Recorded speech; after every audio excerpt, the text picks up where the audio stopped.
بے شک اللہ سننے والا ہے. یعنی ساری مخلوق بیک وقت اللہ کو پکار رہی ہوتی ہے اور اللہ تعالیٰ ان میں سے ہر ایک کی الگ الگ سن سکتا ہے. اور یہ اللہ کے سوا کسی کے بس میں نہیں کہ وہ لوگوں کی اس طرح باتیں سنے. مختلف زبانیں، مختلف آوازیں، مختلف اوقات، مختلف ضروریات، مختلف حاجتیں. اب آپ دیکھیے کہ ہم سب مثلا نماز پڑھنے جاتے ہیں، مسجد بھری بھی ہوتی ہے اور ہر ایک اپنی اپنی دعائیں کر رہا ہوتا ہے اور اللہ تعالیٰ سب کی سن رہا ہوتا ہے. بصیر، دیکھنے والا ہے، خوب دیکھنے والا ہے، جو اندھیری رات میں سیاہ پتھر پر رینگتی ہوئی سیاہ چونٹی کو بھی دیکھ لیتا ہے. تو یہ اللہ سبحانہ تعالیٰ کے کمال سمع و بصر کی خبر ہے کہ اللہ تعالیٰ چھوٹے بڑے تمام امور کو اپنے سمع و بصر کے ساتھ یعنی دیکھنے اور سننے کے ساتھ ان کا احاطہ کیے ہوئے ہے. اور اللہ تعالیٰ پھر صرف سنتا نہیں بلکہ مسائل کو حل بھی کرتا ہے. اللہ تعالیٰ نے اس عورت کی مشکل اور مصیبت کو سن لیا اور اس کے ازالے کے لیے حکم بھی نازل کیا. اور اس سننے کے بارے میں آپ دیکھیے کہ حضرت عائشہ کہتی ہیں کہ میں اس خاتون کی بات سن رہی تھی لیکن مجھے اس میں سے کچھ باتیں سمجھ نہیں آ رہی تھی اور وہ رسول اللہ صلی اللہ علیہ وسلم سے اپنے شوہر کی کچھ شکایت کر رہی تھی. تو اس سے یہ بھی پتہ چلتا ہے کہ اس عورت کی سمجھداری کتنی تھی کہ جب اپنے شوہر کی شکایت کرنی تھی تو اتنی خاموشی کے ساتھ کی کہ کسی دوسرے کو پتہ نہ چلا، معاملہ وہاں لے کر گئی جہاں سے معاملہ حل ہو سکتا تھا. اور پھر یہ ہے کہ اپنے خاندان اور اپنے گھر کو بچانے کی اس کو فکر تھی، بچوں کی اس کو فکر تھی، اس لیے وہ نہیں چاہتی تھی کہ اس کا شوہر اس کو اپنے سے الگ کر لے. فرمایا تم میں سے جو لوگ اپنی بیویوں سے زہار کرتے ہیں وہ ان کی فی الواقع مائیں نہیں بن جاتی، ان کی مائیں تو وہی ہیں جنہوں نے انہیں جنم دیا تھا، اور جو کچھ وہ کہتے ہیں وہ ایک ناپسندیدہ اور جھوٹی بات ہے، اور اللہ یقیناً معاف کرنے والا بخشنے والا ہے. تو اللہ سبحانہ تعالیٰ نے یہاں پر زہار کا قانون بتا دیا کہ جو لوگ اپنی بیویوں سے زہار کرتے ہیں، اور بیوی سے زہار کرنے کا مطلب یہ ہے کہ تم میرے اوپر میری ماں کی پیٹھ کی طرح حرام ہو، یعنی بیوی کو اپنے اوپر حرام کر لیتے ہیں، یعنی تو میرے لیے ایسی ہے جیسی میری ماں کی پیٹھ. تو اس قول سے بیوی جو ہے پھر شوہر کے لیے اس کے ساتھ تعلق قائم کرنا حرام ہو جاتا ہے جب تک کہ وہ اس کا کفارہ ادا نہ کرے. تو اللہ سبحانہ تعالیٰ نے اس کا قانون نازل فرما دیا کہ جو لوگ تم میں سے اپنی بیویوں سے زہار کرتے ہیں انہیں یہ سمجھنا چاہیے کہ ماں ہن امہاتہم، وہ ان کی مائیں نہیں ہے. یعنی کسی کو ماں کہنے سے کوئی ماں بن نہیں جاتی اور بیوی کو ماں کہنے سے بیوی ماں نہیں ہو جاتی، اس بات کی کوئی حقیقت نہیں ہے. ان امہاتہم الا اللہ ولدنہم، ان کی مائیں تو وہی ہیں جنہوں نے ان کو پیدا کیا ہے، جنم دیا ہے. تو اللہ سبحانہ تعالیٰ نے زہار کے معاملے کو بہت بڑا اور نہایت قبیح قرار دیا اور فرمایا وَإِنَّهُمْ لَيَقُولُونَ مُنْكَرًا مِنَ الْقَوْلِ وَزُورًا، کہ وہ نہایت بری اور جھوٹی بات کہہ رہے ہیں. لیکن اس کے ساتھ ساتھ اللہ تعالیٰ غفور الرحیم ہے. وَإِنَّ اللَّهَ لَعَفُوٌّ غَفُورٌ، کہ جو بھی ایسی کوئی مخالفت صادر ہوئی ہے جب انسان توبہ کر لیتا ہے تو پھر اللہ تعالیٰ اس کو بخش دیتا ہے، اس کے گناہوں کو معاف کر دیتا ہے. والذین یظاہرون من نسائہم ثم یعودون لما قالوا فتحریر رقبۃ من قبل ان یتماسا ذلکم توعظون بہ واللہ بما تعملون خبیر. اور جو لوگ اپنی بیویوں سے زہار کریں پھر اپنی کہی ہوئی بات سے رجوع کرنا چاہیں، یعنی اپنے الفاظ واپس لینا چاہیں، تو ایک دوسرے کو چھونے سے پہلے ایک غلام آزاد کرنا ہوگا. تمہیں اس بات کی نصیحت کی جاتی ہے اور جو کچھ تم کرتے ہو اللہ اس سے پوری طرح باخبر ہے. پھر اگر وہ غلام نہ پائے تو ایک دوسرے کو چھونے سے پہلے 2 ماہ کے مسلسل روزے رکھے، اور جو اس بات کی بھی قدرت نہ رکھتا ہو وہ 60 مسکینوں کو کھانا کھلائے. یہ حکم اس لیے کہ تم اللہ اور اس کے رسول پر ایمان لاؤ.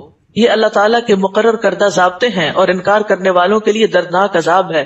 تو گویا اللہ تعالیٰ کی حدود کو نافذ کرنا، اللہ تعالیٰ کے احکامات کی پیروی کرنا، یہ بھی ایمان کا حصہ ہے.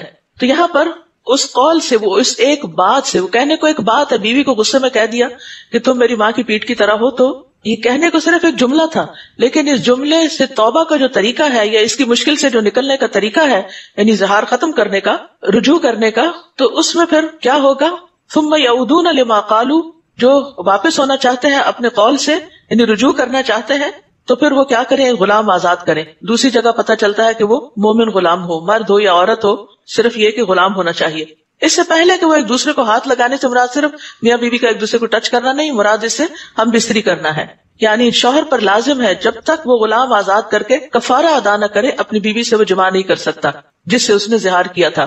فرمایا یہ حکم جو ہے اس کے ذریعے سے تم نصیحت کیے جاتے ہو. اتنا بڑا ایک طرح سے جرمانہ ڈال کے نصیحت کی جا رہی ہے. صرف یہ نہیں ہے کہ زبانی کلامی نصیحت، بلکہ اس مشکل سے نکلنے کے لیے اب ایک بہت بڑی رقم خرچ کرنی پڑے گی. اگر غلام خود کے پاس نہیں تو خرید کے آزاد کرنا ہوگا. تو بہرحال اللہ تعالیٰ بندوں کے عمل سے پوری طرح واقف ہے. پھر یہ کہ اس زمانے میں تو پھر بھی غلام موجود تھے، لیکن اس کے بعد ہر دور میں تو غلامی نہیں، اور اسلام نے اس کو آہستہ آہستہ ختم بھی کیا. تو جو آزاد کرنے کے لیے غلام نہ پائے اور یا اس کے پاس غلام آزاد کرنے کی قیمت ہی نہیں ہے تو پھر وہ 2 مہینے کے مسلسل روزے رکھے، 2 مہینے کے، اور متتابعین سے یہ پتہ چلتا ہے کہ اگر بیچ میں ایک روزہ بھی چھوڑا تو پھر نئے سرے سے 2 مہینے کے رکھنے ہوں گے، اور پھر اگر یہ نہ ہو تو پھر 60 مسکینوں کو کھانا کھلانا ہوگا۔ یہ حکم جو اللہ تعالیٰ نے بیان کیا یا واضح کیا، یہ اس لیے کہ اللہ اور اس کے رسول پر ایمان لے آؤ، یہ ایمان کا تقاضا ہے اور یہ اللہ کی حدود ہے، اور جو اللہ کی حدود کو پار کرتا ہے تو پھر ایسے لوگوں کے لیے سزا بھی ہے۔ ان الذین یحادون اللہ ورسولہ کبتوا کما کبت الذین من قبلہم، بلا شبہ جو لوگ اللہ اور اس کے رسول کی مخالفت کرتے ہیں وہ اسی طرح ذلیل کیے جائیں گے جس طرح ان سے پہلے کے لوگ ذلیل کیے جا چکے ہیں۔ اللہ اور اس کے رسول صلی اللہ علیہ وسلم پر ایمان لانا، ان کا ادب اور احترام کرنا، ان کی اطاعت کرنا، ان کے اقوال کے آگے سر تسلیم خم کر دینا، یہ ایمان کا تقاضا ہے۔ لیکن اگر کوئی ایسا نہیں کرتا اور انہیں اللہ یا اللہ کے رسول صلی اللہ علیہ وسلم کی باتوں پر کوئی آبجیکشن ہے یا ان کے فیصلوں پر کوئی ناراضگی ہے تو پھر ایسی صورت میں وہ تیار ہو جائیں کہ اللہ تعالیٰ ان کو ذلت سے دوچار کرے گا۔ اور ہم نے واضح احکام نازل کر دیے ہیں اور انکار کرنے والوں کے لیے رسوا کن عذاب ہے۔ یاد رکھیے دنیا میں تو ذلت کی بات کی گئی، لیکن آخرت میں جنت سے محرومی کی بات بھی آتی ہے۔ ایک حدیث میں رسول اللہ صلی اللہ علیہ وسلم نے فرمایا میری ساری امت جنت میں جائے گی سوائے اس کے جس نے انکار کیا۔ صحابہ نے عرض کیا یا رسول اللہ انکار کون کرتا ہے؟ آپ نے فرمایا جو میری اطاعت کرے گا وہ جنت میں داخل ہوگا۔ یعنی صرف اللہ تعالیٰ کی اطاعت کافی نہیں، اللہ تعالیٰ کے ساتھ ساتھ رسول اللہ صلی اللہ علیہ وسلم کی اطاعت بھی ضروری ہے، اور جو میری نافرمانی کرے گا یقیناً اس نے انکار کیا۔ اسی طرح اللہ اور اس کے رسول کی مخالفت سے انسان فتنے میں پڑ جاتا ہے۔ تو سلف صالحین جو تھے وہ نبی صلی اللہ علیہ وسلم کی بات کے آگے کسی اور کی بات کو قبول نہیں کرتے تھے۔ قتادہ بیان کرتے ہیں کہ ابن سیرین نے ایک شخص کے سامنے نبی صلی اللہ علیہ وسلم کی کوئی حدیث بیان کی تو وہ شخص بولا کہ فلاں شخص نے تو یہ اور بات کہی ہے، تو ابن سیرین نے کہا میں تمہیں نبی صلی اللہ علیہ وسلم کی حدیث سنا رہا ہوں اور تم کہہ رہے ہو کہ فلاں نے تو یہ کہا ہے، آئندہ مجھ سے کوئی بات نہ کرنا۔ یعنی اس پر سخت ناراض ہوئے۔ یوم یبعثہم اللہ جمیعا فینبئہم بما عملوا احصاہ اللہ ونسوہ واللہ علی کل شیء شہید۔ جس دن اللہ ان سب کو زندہ کر کے اٹھائے گا تو انہیں بتا دے گا کہ وہ کیا کچھ کر کے آئے ہیں۔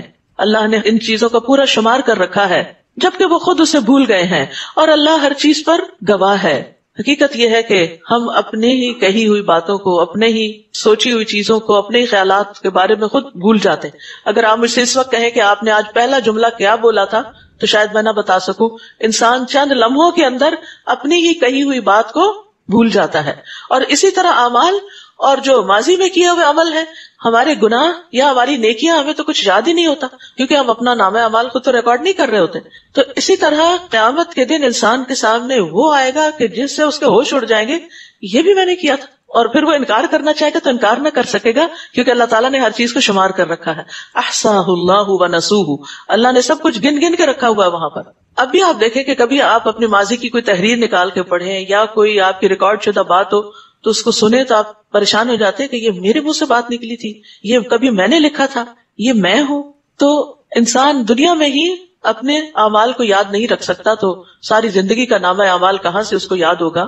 تو اس لیے انسان کو ڈرتے ہوئے اور فکر کرتے ہوئے زندگی بسر کرنی چاہیے کہ اللہ جو بھی خطائیں ہوئی ہے، جو بھول چک ہوئی، جو منہ سے ایسی بات نکلی ہے جو تجھے ناپسند ہے تو ہمیں معاف کر دے۔ مقصد کیا ہے کہ انسان ڈرتے ہوئے زندگی بسر کرے کیونکہ ہر چھوٹی بڑی چیز لکھی ہوئی ہے۔ وَلِهَذَا الْكِتَابِ لَا يُغَادِرُ صَغِيرَةً، صغیرتاً یعنی ایک ڈاٹ بھی اس کے اندر موجود ہوگا جو ہم کسی جگہ پر ڈالتے ہیں، ولا کبیرتاً، اور نہ کوئی بڑی چیز، الا احصاها، مگر یہ کہ اس نے اس کو شمار کیا، گنا گیا، یعنی صرف لکھ نہیں دیا گیا بلکہ لکھنے کے بعد ان کو گن بھی دیا گیا ہے۔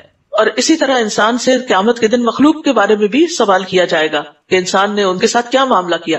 یوم یبعثہم اللہ جمیعا، جس دن اللہ سب کو اٹھائے گا، فینبئہم بما عملوا، کتنی ڈرنے والی بات ہے۔ اٹھائے گا کیوں؟ اٹھائے جانے کا مقصد کیا ہے؟ فینبئہم بما عملوا، ان کے اعمال ان کو بتانا کہ یہ تم کر کے آئے ہو، اور جو نہیں کیا وہ بھی ان کو بتایا جائے گا۔ ایک حدیث میں آتا ہے رسول اللہ صلی اللہ علیہ وسلم فرماتے ہیں کہ اللہ تعالیٰ فرمائے گا، اے ابن آدم میں بیمار ہوا تو نے میری عیادت نہیں کی، اے ابن آدم میں نے تجھ سے کھانا مانگا تو نے مجھے کھانا نہیں کھلایا، اے ابن آدم میں نے تجھ سے پانی مانگا تو نے مجھے پلایا نہیں۔ تو بندہ کہے گا اے میرے رب میں تیری عیادت کیسے کرتا، تجھے کھانا کیسے کھلاتا، تجھے پانی کیسے پلاتا جبکہ تو رب العالمین ہے۔ تو اللہ تعالیٰ فرمائے گا کیا تو نہیں جانتا تھا کہ میرا فلاں بندہ بیمار تھا، تو نے اس کی عیادت نہیں کی؟ اگر تو اس کی عیادت کرتا تو مجھے اس کے پاس پاتا. اسی طرح کھانے کے بارے میں اور پینے کے بارے میں بھی. تو اس سے یہ پتہ چلتا ہے کہ ہمارے یہ جو اعمال جو کچھ ہم دن بھر کرتے رہتے ہیں نا، یہ ایسے نہیں ہے کہ بس ہوا میں اڑ گئے، بلکہ یہ جمع ہو رہے ہیں. فَيُنَبِّئُهُم بِمَا عَمِلُوا. انسان دوسروں کے سامنے مکر جاتا ہے، انکار کر دیتا، نہیں میں نے نہیں کہا، میں نے نہیں کیا، یہ کسی اور نے کیا ہوگا. لیکن اللہ اس چیز کو نہیں بلاتا اور وہ سامنے آئے گا، الا یہ کہ انسان سچی توبہ کے ذریعے اپنے برے اعمال کو مٹا دے. کیا آپ دیکھتے نہیں کہ جو کچھ بھی آسمانوں اور زمین میں موجود ہے اللہ اسے خوب جانتا ہے. ایسا کبھی نہیں ہوتا کہ 3 آدمیوں میں سرگوشی ہو تو چوتھا وہ اللہ نہ ہو، یا 5 آدمیوں میں سرگوشی ہو تو ان کا چھٹا وہ نہ ہو. سرگوشی کرنے والے اس سے کم ہو یا زیادہ ہو، اللہ یقیناً ان کے ساتھ ہوتا ہے، خواہ وہ کہیں بھی ہو، یعنی اپنے علم کے ساتھ. اللہ کو سب معلوم ہوتا ہے. پھر وہ قیامت کے دن انہیں بتا بھی دے گا جو کچھ وہ کرتے رہے. دوبارہ وہی بات، ثم ينبئهم بما عملوا. یہ ہے ڈرنے کی بات. ثم ينبئهم بما عملوا. بلا شبہ اللہ ہر چیز کو خوب جاننے والا ہے. اور ہم اسی بات کو بھول جاتے ہیں کہ یہ ہمیں دوبارہ سامنے دکھایا جائے گا، ہمیں بتایا جائے گا. یہاں سرگوشی سے متعلق کچھ بات کی گئی ہے. ہمارے دین میں بنیادی طور پر کانا پوسی کرنا، کانوں میں باتیں کرنا، اور خصوصاً کسی مجلس میں بیٹھ کے 2 لوگوں کا آپس میں وسپر کر کر کے اسمائل کرنا، یہ ایک ناپسندیدہ حرکت ہے. ہاں الا یہ کہ کوئی شدید ضرورت ہو، کوئی نیکی کا کام ہو جو سب کے سامنے نمایاں نہ کرنا چاہتا ہو انسان، تو اس کی رخصت بھی ہے. لیکن یہ ہے کہ عمومی طور پر اس چیز سے منع کیا گیا ہے. خاص طور پر اگر مجلس میں 3 لوگ ہوں تو 2 آپس میں باتیں کرے اور تیسرے کو اکیلا چھوڑ دے، کیونکہ یہ چیز اس کو غمگین کرتی ہے. اور جہاں سرگوشی کرنے کے لیے اجازت ہے تو وہاں انسان کو یہ یاد رکھنا چاہیے کہ لوگوں سے چھپا کے جو بات کر رہا ہے اللہ تعالیٰ دیکھ رہا ہے اور وہ سن رہا ہے. تو اس لیے انسان یہ نہ سمجھے کہ کسی کے کان میں اگر بات کر دی گئی تو وہ شاید فرشتے کو پتہ نہیں چلے گی اور بک آف ڈیڈز میں آئے گی. نہیں، اللہ اپنے علم کے ساتھ ہر جگہ بندوں کے ساتھ ہے. الم تر الی الذین نہوا عن النجوی. کیا آپ نے ان لوگوں کو نہیں دیکھا جنہیں سرگوشی کرنے سے روکا گیا تھا، پھر وہ وہی کام کرتے ہیں. مدینہ کے اندر جو منافقین تھے وہ بعض اوقات مسلمانوں کو دیکھتے تو آپس میں ایک دوسرے سے سرگوشیاں کر کے باتیں کرتے، اور مسلمانوں کو یہ ہوتا تھا کہ شاید یہ کسی آنے والے لشکر یا کہیں مسلمانوں کے اوپر کسی حملے وغیرہ سے متعلق یہ بات کر رہے ہیں. اور اس طرح مسلمان اپنے دل میں خوف محسوس کرتے تھے، یعنی ایک دوسرے سے کان میں بات کر کے پھر ہنستے تھے مسلمانوں پر. تو اللہ سبحانہ وتعالیٰ نے ان لوگوں کو اس سے روک دیا کہ کیا انہیں روکا نہیں گیا تھا، پھر وہ وہی کام کرتے ہیں جس سے انہیں روکا گیا تھا. یہ لوگ چھپ چھپ کر گناہ، سرکشی اور رسول کی نافرمانی سے متعلق باتیں کرتے ہیں. یہاں پر خاص طور پر آپ دیکھیے، گناہ اور سرکشی تو بہت سے لوگ کرتے ہیں، لیکن یہ باتیں کرنا کہ رسول اللہ صلی اللہ علیہ وسلم کی ہم فلاں بات مانیں گے نہیں، یہ ایک بہت بڑا جرم تھا. اور جب آپ کے پاس آتے ہیں تو آپ کو ایسے طریقے سے سلام کہتے ہیں جس طرح اللہ نے آپ کو سلام نہیں کہا. یعنی یہود خاص طور پر آپ کی مجلسوں میں آ کر آپ کو السلام علیکم کہنے کی بجائے السلام علیکم کہتے، جس کا مطلب تھا کہ نعوذ باللہ آپ پر موت واقع ہو. اور اپنے دلوں میں کہتے ہیں کہ جو کچھ ہم کہتے ہیں اس پر اللہ ہمیں سزا کیوں نہیں دیتا، یعنی ہم پیغمبر کے ساتھ اتنی بڑی بری حرکت کر لیتے ہیں تو ہمارا کچھ نہیں جاتا، تو اس پر اور دلیر بھی ہو جاتے تھے. ایسے لوگوں کو جہنم کافی ہے جس میں یہ داخل ہوں گے، سو ان کا انجام کیسا برا ہے. سلام جو ہے یہ اسلام کی نمایاں خصوصیت ہے. سلام اللہ کا نام بھی ہے، مسلمان کا مسلمان پر حق بھی ہے. مسلمان کی گفتگو کا آغاز سلام ہی سے ہونا چاہیے. سلام میں پہل کرنے والا افضل ہوتا ہے. آپ جس کو نہ جانتے ہو اس کو بھی سلام کریں، اور سلام کے ذریعے انسان خوب خوب نیکیاں بھی کما سکتا ہے. یعنی آپ سلام کرتے ہیں 10 نیکیاں مل جاتی ہیں. اور اسی طرح یہ ہے کہ اگر السلام علیکم ورحمۃ اللہ کہتے ہیں تو 20، اور برکاتہ کا اضافہ کرتے ہیں تو 30. دعا بھی ہو جاتی ہے اور نیکیوں میں بھی اضافہ ہوتا ہے. اور سلام میں بخل کرنے والا یعنی دوسروں کو سلام نہ کرنے والا سب سے بڑا بخیل ہے. اور بخیلی جو ہے یہ ایک بدترین عادت ہے. یا ایھا الذین آمنوا اذا تناجیتم فلا تتناجوا بالاثم والعدوان ومعصیۃ الرسول وتناجوا بالبر والتقوى واتقوا اللہ الذی الیہ تحشرون. اے ایمان والو، جب تم سرگوشی کرو تو گناہ، سرکشی اور رسول کی نافرمانی سے متعلق سرگوشی نہ کیا کرو. یعنی آپس میں ان باتوں پر ایک دوسرے کے کانوں میں باتیں مت کرو اور سازشیں مت کرو، بلکہ سرگوشی کرو تو نیکی اور تقوی کے متعلق کیا کرو، اور اللہ سے ڈرتے رہو جس کے ہاں تم اکٹھے کیے جاؤ گے. بلا شبہ سرگوشی کرنا شیطان کا کام ہے تاکہ ان لوگوں کو غمزدہ کر دے جو ایمان لائے ہیں، حالانکہ اللہ کے اذن کے بغیر وہ کچھ نہیں بگاڑ سکتے، اور ایمان والوں کو تو اللہ ہی پر بھروسہ کرنا چاہیے. پھر فرمایا یا ایھا الذین آمنوا اذا قیل لکم تفسحوا فی المجالس فافسحوا یفسح اللہ لکم واذا قیل انشزوا فانشزوا یرفع اللہ الذین آمنوا منکم والذین اوتوا العلم درجات واللہ بما تعملون خبیر. اے ایمان والو، جب تمہیں کہا جائے کہ مجلسوں میں کھل کے بیٹھو تو کھل کے بیٹھو، یعنی دوسروں کے لیے جگہ بناؤ تو جگہ بنا دیا کرو. اللہ تمہارے لیے کشادگی پیدا کرے گا. اور اس موقع سے فائدہ اٹھاتے ہوئے میں درخواست کروں گی کہ پیچھے اینڈ تک جگہ پر ہو چکی ہے, تھوڑا تھوڑا آگے کو کھسک جائے, سارے تھوڑی سی جگہ بنا دے. تفسحوا, اور اس کا فائدہ کیا ہوگا؟ یفسح اللہ لکم, اللہ تمہارے لیے کشادگی پیدا کرے گا, دنیا اور آخرت میں فراخی پیدا کرے گا, رزق میں, مال میں, اولاد میں, قبر میں, جہاں جہاں انسان چاہتا ہے کہ اس کے لیے کوئی جگہ بنا دے اس کو جگہ مل جائے. کیونکہ ہر وقت ہم ہی جگہ دینے والے نہیں ہوتے, بلکہ بہت دفعہ دوسروں کے پاس چانس ہوتا ہے اور انہیں ہمیں جگہ دینی ہوتی ہے. تو اس لیے اللہ تعالیٰ کے اس حکم پر عمل کرتے ہوئے, اللہ کے وعدے کا یقین رکھتے ہوئے اس نعمت کو حاصل کرو اور اس خوشخبری کو پالو.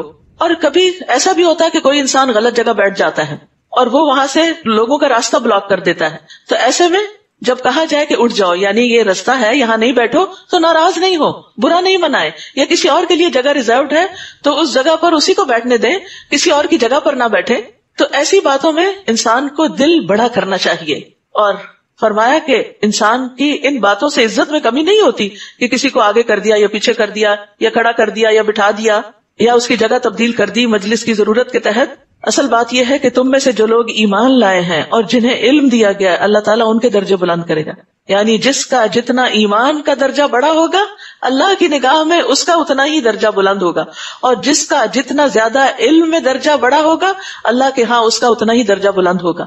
یعنی کسی خاص جگہ پر بیٹھنے سے درجہ بلند نہیں ہوتا, درجوں کی بلندی کے لیے ایمان اور علم شرط ہے. اور جو کچھ تم کرتے ہو اللہ اس سے پوری طرح باخبر ہے. یعنی ہمیں اچھی طرح یاد رکھنا چاہیے کہ ہم تھوڑے سی بھی دل میں تنگی محسوس کرتے ہیں یا تھوڑے سی بھی دوسرے کے لیے جگہ بنا دیتے, کسی کو نہیں پتا چلتا, حتیٰ کہ جس کے لیے ہم کر رہے ہیں اس کو بھی نہیں پتا چلا, لیکن اللہ سبحانہ وتعالیٰ کو پتا چل جاتا ہے اور وہ تمہیں اس کی جزا دے گا.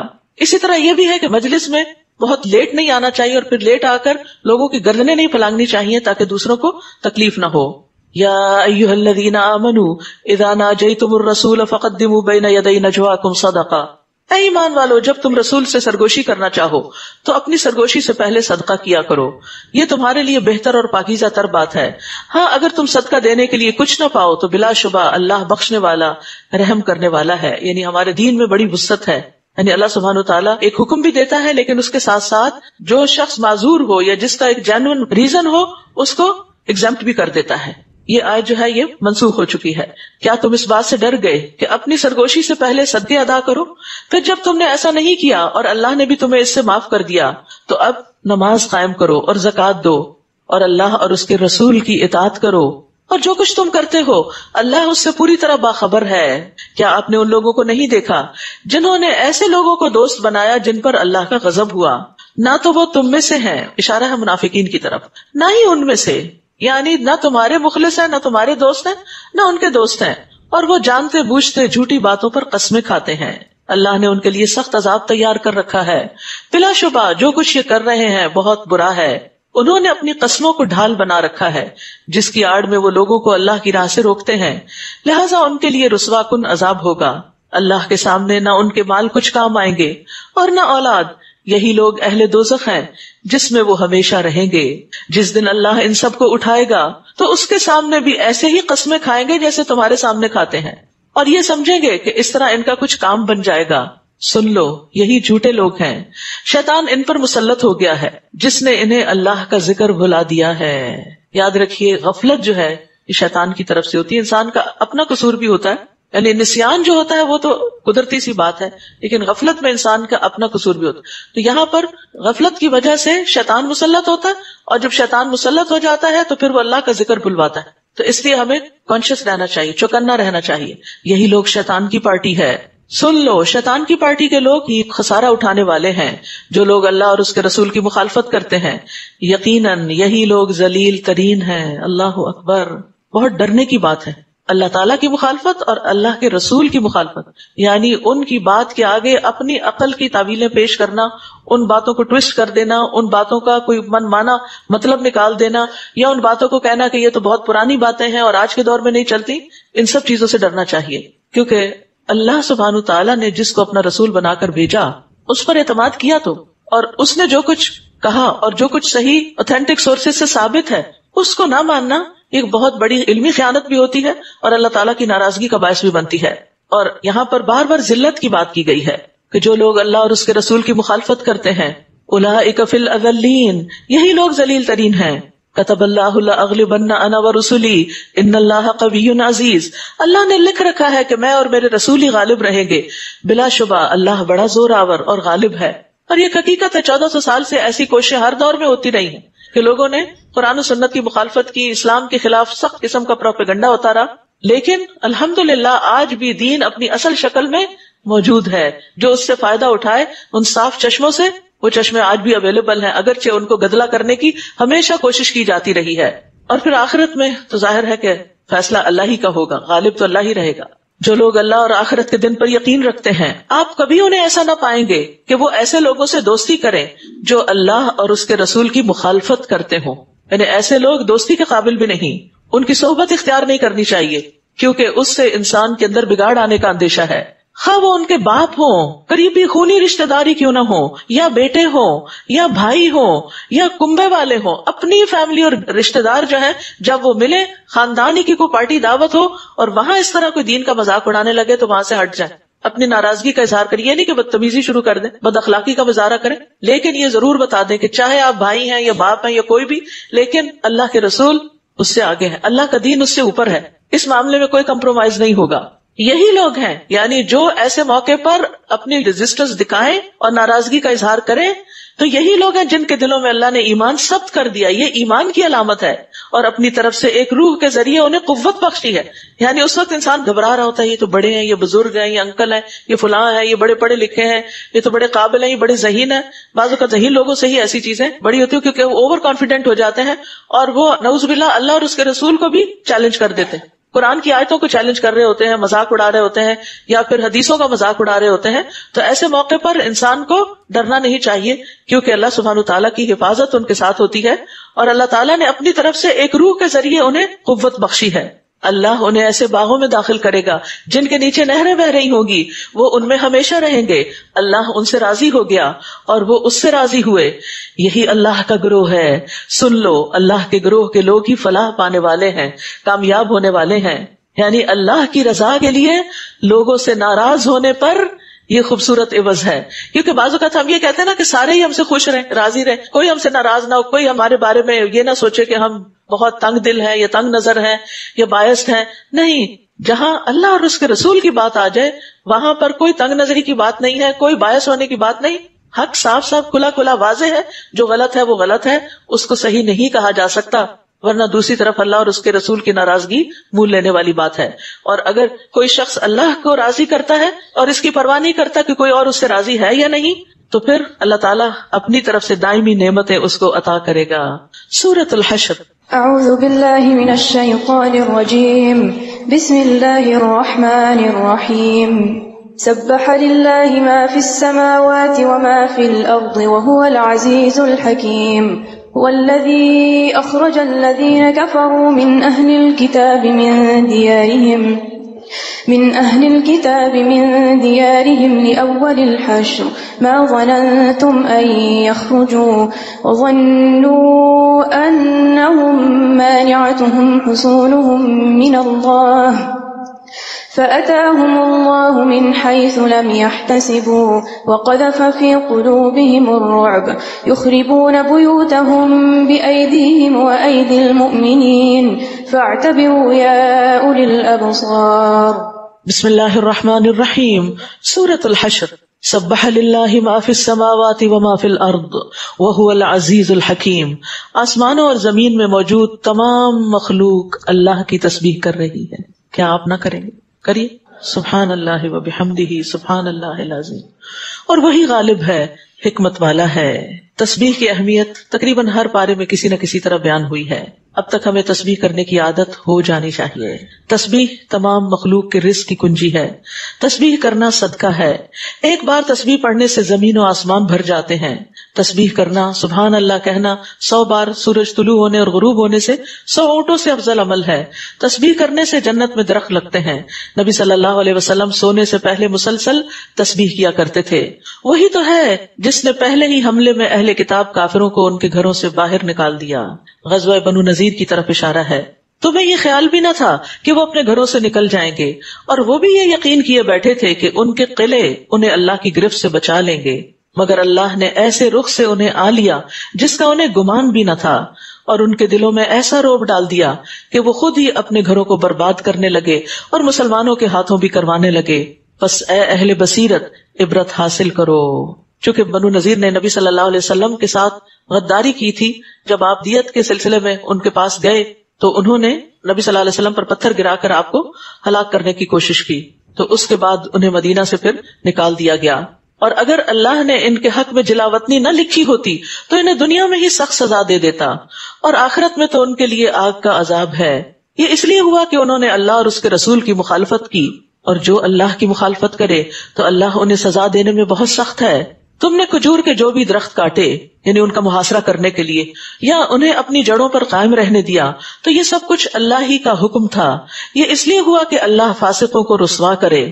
جب رسول اللہ صلی اللہ علیہ وسلم نے بنو نذیر کا محاصرہ کیا تو انہیں رسوا کرنے کے لیے، ان کے دلوں میں رعب ڈالنے کے لیے بعض صحابہ کو حکم دیا کہ ان کی کھجوروں کے بعض درخت جو ہیں وہ کاٹ ڈالیں، جس پر انہوں نے بڑا پروپیگنڈا کیا کہ مسلمان بڑا فساد پھیلاتے ہیں اور درختوں کو کاٹتے ہیں، تو اس پر اللہ سبحانہ وتعالیٰ نے مسلمانوں کے اس عمل کی تائید کی۔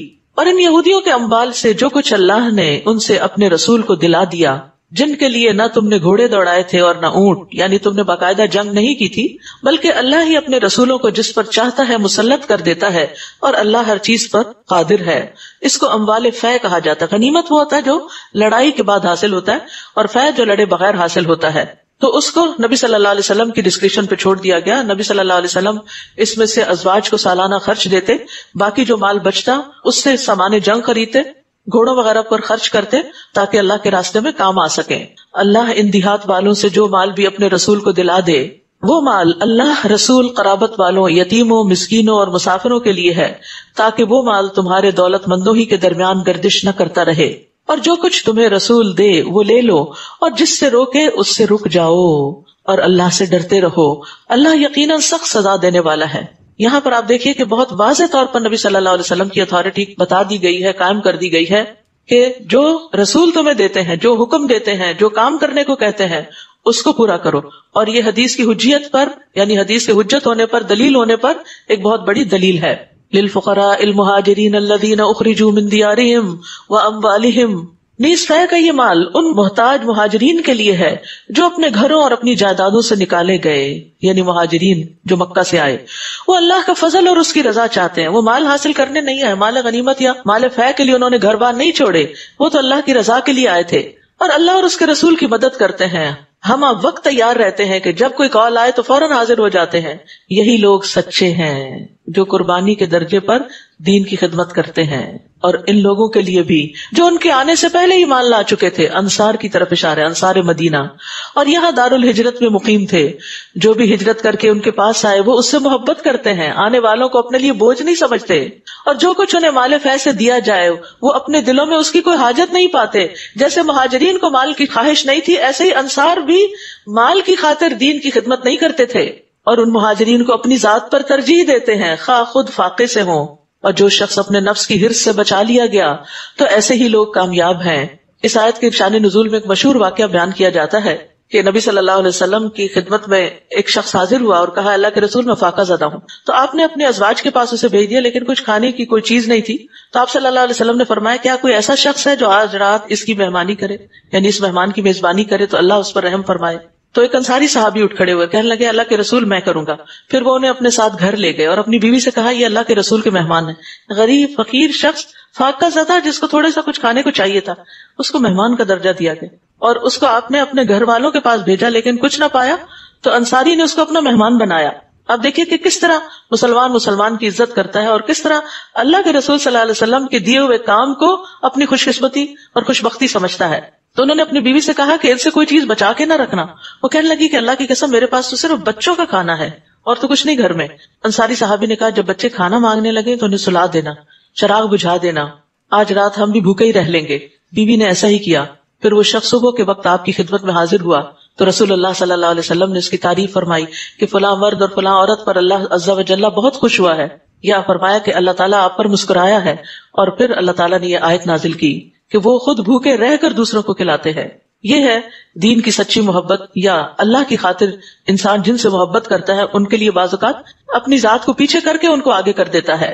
وَمَن يُوقَ شُحَّ نَفْسِهِ فَأُولَٰئِكَ هُمُ الْمُفْلِحُونَ، اور جو اپنے نفس کے شح سے، تنگی سے، بخیلی سے، ہرس سے، لالچ سے بچا لیا گیا تو ایسے ہی لوگ دراصل کامیاب ہونے والے. بات یہ ہے کہ اپنے نفس کے خلاف جہاد اور اپنے نفس کے خلاف کوشش جو ہے یہ مشکل کام ہے کہ انسان بعض اوقات دوسروں کو بہت کچھ سمجھاتا ہے اور کہتا ہے، لیکن جب بات اپنے پہ آتی ہے تو عمل سے پیچھے رہ جاتا ہے. تو شح کا علاج کیا ہے؟ رسول اللہ صلی اللہ علیہ وسلم نے فرمایا جو مال خرچ کرنے پر بخیل ہو تو اسے بکثرت سبحان اللہ و بحمدہ پڑھنا چاہیے. یہ اللہ کے نزدیک سونے کا پہاڑ خرچ کرنے سے زیادہ پسندیدہ ہے. اور دوسری بات یہ کہ نبی صلی اللہ علیہ وسلم کو بھی دل کی تنگی کا علاج تسبیح بتایا گیا. جو لوگوں کی باتوں کی وجہ سے آپ کا دل تنگ ہوتا تھا تو اس کا علاج تسبیح بتایا گیا. تو تسبیح کا پڑھنا دل کو وسیع کرتا ہے، کھلا کر دیتا ہے. دل میں آنے والے بخل کے خلاف انسان پھر عمل کر لیتا ہے. اور پھر دوسرا حل کیا ہے کہ مال کی ہرس ہونے کے باوجود اپنے پسندیدہ مال میں سے صدقہ کرنا، خرچ کرنا، اور یہ افضل ترین صدقہ ہے. اور مال اکٹھا کرتے رہنے کے بجائے ساتھ ساتھ نکالتے رہنا چاہیے. حضرت اسما کہتی ہیں کہ مجھے رسول اللہ صلی اللہ علیہ وسلم نے فرمایا انفقی او اندحی او انفحی ولا تحسی فیحسی اللہ علیکی، خرچ کرو یا تھوڑا تھوڑا کر کے خرچ کرتی رہو لیکن گن گن کے نہ رکھو، اللہ بھی تمہیں گن گن کے دے گا. اور بخل سے اللہ کی پناہ بھی مانگنی چاہیے. اللہم انی اعوذ بک من البخل، اللہ میں بخل سے، دل کی تنگی سے اپنے آپ کو بچا کے تیرے حوالے کرتا ہوں. والذین جاءوا من بعدہم، اور ان لوگوں کے لیے بھی جو ان کے بعد آئے، مہاجرین و انصار کے بعد آئے اور کہیں، کیا کہیں؟ ربنا اغفر لنا ولاخواننا الذین سبقونا بالایمان ولا تجعل فی قلوبنا غلا للذین آمنوا ربنا انک رؤوف الرحیم. اے ہمارے رب ہمیں بھی بخش دے اور ہمارے ان بھائیوں کو بھی جو ہم سے پہلے ایمان لائے تھے، اور جو لوگ ایمان لائے ہیں ان کے لیے ہمارے دلوں میں کدورت نہ رہنے دے. ہمارے دل میں کسی کے خلاف کوئی حسد، بغض کچھ بھی نہ ہو، کوئی تنگی نہ ہو، ہمارے دل صاف ہوں. اے ہمارے رب تو بڑا مہربان اور رحم کرنے والا ہے. تو ایمان والوں کے لیے دعائیں بھی کرنی چاہیے. اور یہاں اموال فیض میں ان لوگوں کا حصہ بتایا گیا جو ایمان والوں کے لیے خیر خواہ ہیں، لیکن جو ایمان والوں کو گالیاں دیں اور برا بھلا کہیں ان کے لیے اس میں حصہ نہیں. اسی طرح ہم یہ جو دعا پڑھتے ہیں ربنا اغفر لی ولوالدی وللمؤمنین یوم یقوم الحساب، تو اس میں سب کے لیے دعا ہو جاتی ہے. بعض اوقات ہم ایک دوسرے سے بہت زیادہ تکیہ کلام کے طور پہ کہتے رہے دعا کریں دعا کریں، جبکہ بتاتے بھی نہیں کہ کیا دعا کریں. تو ایسے میں مثلاً آپ کوئی بہت زیادہ کہے تو پھر اس صورت میں اس دعا کو کانشیسلی مانگ لینا چاہیے کہ یا اللہ سب کو بخش دے، کیونکہ اس بخشش سب سے بڑی ضرورت ہے ہم سب کی. ہمارے گناہ بخشے جائیں تو ہماری دنیا کی رکاوٹیں بھی دور ہو جائیں ہم سے، وہ بھی مشکلات آسان ہو جائیں. اور پھر یہ ہے کہ اس کا یہ مطلب نہیں کہ کسی کو دعا کے لیے کہا نہیں جا سکتا، یہ دعا نہیں کرنی چاہیے کسی کے لیے. نہیں، جب آپ کسی کے لیے غائبانہ طور پہ دعا کرتے ہیں اور جو آپ کو دعاؤں میں یاد آتا ہے، جو بڑی حیرت کی بات ہوتی ہے کہ بعض لوگ بار بار دعاؤں میں یاد آ جاتے ہیں، ان کی شکل بار بار سامنے آ جاتی ہے، اور بعض لوگوں کو کوشش کر کے یاد کرنا پڑتا ہے. تو یہ بھی اللہ ہی کا فضل ہے کہ جس کو جہاں یاد کروا دے، اور خصوصاً قبولیت کے اوقات اور مواقع پر جو آج کل رمضان میں خوب اویلیبل ہے. ایک مسلمان جب اپنے بھائی کی غیر موجودگی میں اس کے لیے جو دعا کرتا ہے وہ قبول بھی ہوتی ہے، اور اس آدمی کے سر پہ ایک نگران فرشتہ ہوتا ہے. جب بھی آدمی اپنے بھائی کے حق میں دعا کرتا ہے تو نگران فرشتہ کہتا ہے آمین، اور کہتا ہے تجھے بھی ایسا ہی ملے. پھر فرمایا الم تر الی الذین نافقوا، کیا آپ نے ان لوگوں کو نہیں دیکھا جنہوں نے منافقت کی؟ وہ اپنے اہل کتاب کافر بھائیوں سے کہتے ہیں اگر تم جلا وطن کیے گئے تو ہم ضرور تمہارے ساتھ نکلیں گے. منافقین مدینہ جو تھے یہ یہود سے جو بنو نذیر کے لوگ تھے ان سے کہتے تھے کہ تم نبی صلی اللہ علیہ وسلم کی بات نہ ماننا، اگر یہ تمہیں کہیں کہ نکلو مدینہ سے مت نکلنا، اگر تمہیں نکالے گا تو ہم بھی ساتھ جائیں گے. اور تمہارے بارے میں کسی کی بھی بات، کسی سے مراد نبی صلی اللہ علیہ وسلم ہے، کسی کی بات نہ مانیں گے، اور اگر تم سے جنگ ہوئی تو یقیناً تمہاری مدد کریں گے. ایسے جھوٹے وعدے، اور اللہ گواہی دیتا ہے کہ وہ سراسر جھوٹے ہیں. فرمایا اگر وہ نکالے گئے تو یہ ان کے ساتھ کبھی نہیں نکلیں گے، اور اگر ان سے جنگ ہوئی تو منافق ان کی مدد نہیں کریں گے. منافق تو اپنے بھی نہیں، کسی کے کہاں سے ہوں. اگر انہیں کسی کا خیر خواہ ہونا ہوتا اور وہ سنسیئر ہوتے تو اللہ اور اس کے رسول کے ساتھ ہوتے. یاد رکھیے جو بندہ اللہ اور اس کے رسول صلی اللہ علیہ وسلم کے ساتھ سنسیئر نہیں، وہ آپ کا بھی نہیں ہو سکتا. یعنی اگر ان سے جنگ ہوئی تو منافق ان کی مدد نہیں کریں گے، اور اگر کریں گے تو پشت دکھا کر بھاگ نکلیں گے، پھر کہیں سے کوئی مدد نہ پائیں گے. ان کے دلوں میں اللہ کے خوف سے زیادہ تمہاری دہشت ہے، وہ بندوں سے زیادہ ڈرتے ہیں. یہ اس لیے کہ وہ سمجھ بوجھ نہیں رکھتے. یہ اکٹھے ہو کر تم مسلمانوں سے جنگ نہیں کریں گے، الا یہ کہ قلعہ بند بستیوں میں بیٹھ کر یا دیواروں کے پیچھے چھپ کر جنگ کریں. ان کی آپس میں شدید مخالفت ہے، آپس میں بھی ایک نہیں، لڑے ہوئے ہیں. آپ انہیں متحد سمجھتے ہیں حالانکہ ان کے دل پھٹے ہوئے ہیں.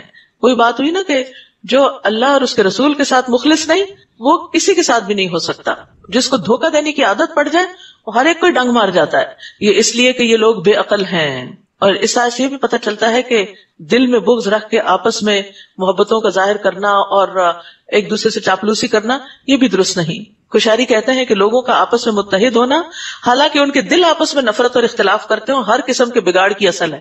یہاں سے سارا بگاڑ اور فساد نکلتا ہے، اور ہر مشکل موقع پر اللہ کی طرف سے مدد نہ آنے کا سبب ہے. دوسرا یہ ہے کہ بغض کی ممانعت کی گئی ہے، یعنی بغض نہ رکھنے کی تلقین کی گئی ہے. رسول اللہ صلی اللہ علیہ وسلم نے فرمایا تم ایک دوسرے سے قطع تعلق نہ کرو، ایک دوسرے سے روگردانی نہ کرو، ایک دوسرے سے بغض نہ رکھو، نہ ایک دوسرے سے حسد کرو، تم بھائی بھائی ہو جاؤ جیسا کہ اللہ نے حکم دیا. اور یہ ایمان والوں کے ساتھ ہے. ورنہ من احب للہ و ابغض للہ بھی ہے، جو اللہ کی خاطر محبت کرے اور اللہ کی خاطر بغض رکھے. یعنی جب بھی آپ کسی سے کوئی اختلاف کریں یا بغض رکھیں تو آپ اپنے آپ سے پوچھا کریں کہ یہ کیوں میں رکھ رہے ہیں. کیا میری کوئی ذاتی ریزن ہے، کوئی پرسنل ریزن ہے جس کی وجہ سے میں اس بندے سے خار رکھتی ہوں، یا دین وجہ ہے، یا اللہ اور اس کے رسول کی ذات بیچ میں ہے. تو دین کی وجہ سے جو ضد ہوگی وہ تو اپنی جگہ ہے، لیکن اس کے علاوہ کسی مومن کے ساتھ، کسی سچے مخلص انسان کے ساتھ انسان کو چھوٹی موٹی اختلافات اور چھوٹی موٹی ناپسندیدہ چیزوں کی بنا پر نفرت نہیں پال لینی چاہیے، کیونکہ آپس کی عداوت جو ہے یہ دین کو مونڈ دینے والی. خصوصاً وہ لوگ جن کے درمیان کوئی خون کی رشتہ داریاں نہ ہوں، وہ کسی اچھے کاز کے لیے اکٹھے ہوئے ہوں، تو ان کے دل ایک دوسرے کی طرف سے صاف ہونے چاہیے. تو اگر جڑیں مضبوط ہوگی تو پھر پودا بھی مضبوط ہوگا. ان کا حال ان لوگوں کا سا ہے جو ان سے تھوڑی مدت پہلے اپنے کیے کا مزہ چکھ چکے ہیں، اور ان کے لیے دردناک عذاب ہے. ان منافقوں کی مثال شیطان جیسی ہے کہ وہ انسان سے کہتا ہے کہ کفر کر، جب وہ کفر کر بیٹھتا ہے تو کہتا ہے میں تجھ سے بری ذمہ ہوں، میں تو اللہ رب العالمین سے ڈرتا ہوں. پھر ان دونوں کا انجام یہ ہوتا ہے کہ وہ ہمیشہ کے لیے دوزخ میں رہیں گے، اور یہی ظالموں کی سزا ہے. یا ایھا الذین آمنوا اتقوا اللہ ولتنظر نفس ما قدمت لغد واتقوا اللہ ان اللہ خبیر بما تعملون. اے ایمان والو، اللہ سے ڈرو، اور ہر ایک کو یہ دیکھنا چاہیے، ہر ایک کو، ہم میں سے ہر ایک کو، کہ اس نے کل کے لیے کیا سامان کیا ہے. دنیا کا کل نہیں، اس کے لیے تو ہم سخت غم رکھتے ہیں اور فکر کرتے رہتے ہیں. آخرت کی کل، اپنی قبر کے لیے کیا تیاری کی ہے اور اپنی آخرت کے لیے کیا تیاری کی ہے، اور اللہ سے ڈرتے رہو. یہاں پر اتقوا اللہ اور واتقوا اللہ 2 دفعہ آیا، اور درمیان میں جو حکم دیا گیا اللہ کے ڈر کے، وہ کیا ہے؟ ہر شخص کو یہ دیکھنا چاہیے کہ کل کے لیے کیا کر رہا ہے. ہم میں سے ہر ایک کو دیکھتے رہنا چاہیے کہ ہم نے اپنی آخرت کے لیے کیا جمع کر رکھا ہے، اور جو کچھ تم کرتے ہو اللہ یقیناً اس سے پوری طرح باخبر ہے. تو یہاں نوے عمل میں جلدی کی ترغیب دی گئی ہے، یعنی انسان کو اس میں تاخیر نہیں کرنی چاہیے، کیونکہ نہیں پتا کل کا دن کیسا دن ہو. وما تدری نفس ماذا تکسب غدا. آج جو اپرچونٹی ہے، آج اس وقت جو موقع ہے وہ کر لیں، کل پہ بات نہ چھوڑیں، کیونکہ کل کا نہیں پتا کہ ہمیں یہ موقع ملے یا نہ ملے. تو آخرت کی تیاری کرتے کرتے زندگی بسر کرنی چاہیے. زندگی کا ہر دن آخرت کی تیاری کے لیے وقف ہونا چاہیے. اور وہ تیاری کیا ہے؟ قیامت کے دن کے 5 سوالوں کی تیاری. اس عمر کے بارے میں کہ کہاں صرف کی، جوانی کے بارے میں کہاں استعمال کیا، مال کے بارے میں کہاں سے کمایا، کہاں لگایا، اور جو کچھ سیکھا اس پر عمل کتنا کیا. اور یہی نیک اعمال ہوں گے جو کل قبر میں ہمارے کام آئیں گے. نماز، صدقہ، قرآن اور روزہ اور زکوٰۃ اور دیگر نیک اعمال. اور نیک اعمال والوں ہی کو آخرت میں کامیابی کی بشارت دی گئی ہے. والذین آمنوا وعملوا الصالحات اولئک اصحاب الجنہ ہم فیہا خالدون. وہ لوگ جو ایمان لائے اور انہوں نے نیک اعمال کیے وہی جنت والے ہیں، وہ اس میں ہمیشہ رہنے والے ہیں. ولا تکونوا کالذین نسوا اللہ فانساہم انفسہم اولئک ہم الفاسقون. اور ان لوگوں کی طرح نہ ہو جانا جو اللہ کو بھول گئے تو اللہ نے انہیں ایسا بھلایا کہ وہ اپنے آپ کو بھی بھول گئے. استغفر اللہ. یہ بہت ہی خطرناک سچویشن ہے، خطرناک کنڈیشن ہے کہ جس میں انسان اپنا آپ بھول جائے. یہی لوگ فاسق ہیں. یعنی جب انسان اللہ کو بھولتا ہے، اللہ کے ذکر سے غفلت اختیار کرتا ہے، یا اللہ نے جس کام کے لیے پیدا کیا جو ہمارا مقصد زندگی ہے، جب انسان اس کو فراموش کرتا ہے تو پھر انسان دراصل اپنا ہی نقصان کر رہا ہوتا ہے. اور پھر انسان اپنے آپ کو جب بھولتا ہے تو اپنے عیب اس کو نظر نہیں آتے، اپنے اوپر کیا رسپانسبلٹیز ہے وہ نہیں پتا چلتا. یعنی خود فراموشی، جیسے کہتے ہیں نا خدا فراموشی کیا ہے؟ خود فراموشی. یعنی اللہ کو بھلانا، اللہ کا ذکر نہ کرنا، اللہ کی عبادت نہ کرنا جس کے لیے اس نے ہمیں پیدا کیا ہے. یہ پھر کیا ہے؟ ریزلٹ ہوتا ہے یا اینڈ ہوتا ہے کس پر؟ کہ انسان اپنے نفع نقصان سے بھی بے نیاز ہو جاتا ہے. اس کو احساس ہی نہیں رہتا کہ کیا چیزیں مجھے فائدہ دینے والی ہیں اور کیا چیزیں نقصان دیں گی. لا یستوی اصحاب النار و اصحاب الجنہ اصحاب الجنۃ هم الفائزون. اہل دوزخ اور اہل جنت کبھی برابر نہیں ہو سکتے. اہل جنت ہی اصل میں کامیاب ہیں. نہ ان کی زندگی برابر، نہ سوچیں برابر، نہ اخلاق ایک جیسا، نہ عبادات ایک جیسی، نہ طور طریقے ایک جیسے، اور نہ انجام ایک جیسا. تو کامیاب وہ ہیں جو جنت میں جانے والے کام کریں. لو انزلنا هذا القرآن على جبل لرأيته خاشعا متصدعا من خشیۃ اللہ. اور اگر ہم اس قرآن کو کسی پہاڑ پر نازل کرتے تو آپ دیکھتے کہ وہ اللہ کے خوف سے دبا جا رہا ہے. پہاڑ اس کا بوجھ نہیں اٹھا سکتا تھا اور پھٹا پڑتا ہے. اور یہ مثالیں ہم لوگوں کے سامنے اس لیے بیان کرتے ہیں تاکہ وہ غور و فکر کریں. قرآن مجید میں بارہا غور و فکر کی دعوت دی گئی ہے، اور یہاں پر قرآن کے بارے میں غور و فکر اور قرآن کے جو امپیکٹ ہوتا ہے زندگی میں، یا قرآن کیا چیز ہے، اس کے بارے میں غور و فکر بھی بڑا ضروری ہے. اسی آیت سے یہ نتیجہ بھی نکالا جاتا ہے کہ اگر کسی کا دل پتھر کی طرح ہو جائے، پہاڑ پتھر کا ہوتا ہے نا، پتھر کی طرح ہو جائے، تو اس کو قرآن کثرت سے پڑھنا چاہیے تاکہ دل پھٹے اور نرم ہو اور اس کے اندر اللہ کی خشیت پیدا ہو.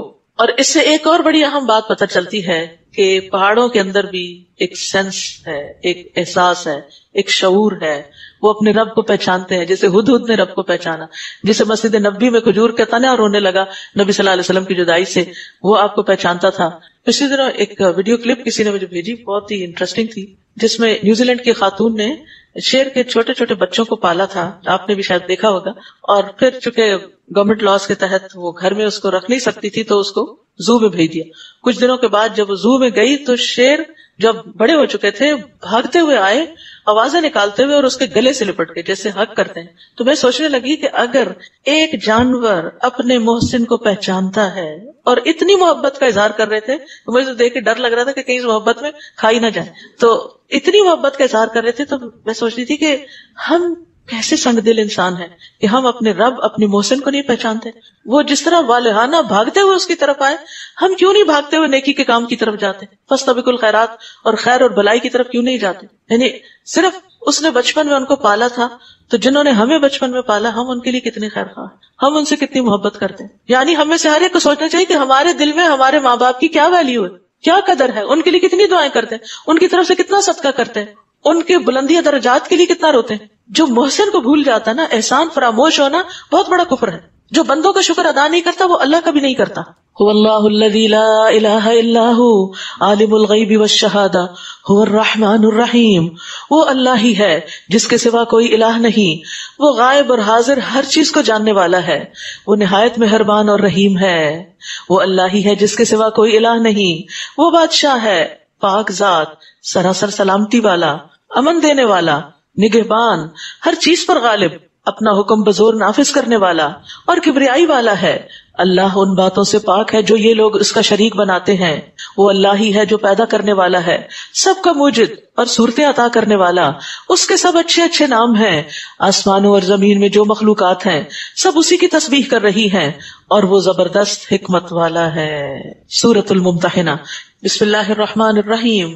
یا ایھا الذین آمنوا لا تتخذوا عدوی وعدوکم اولیاء.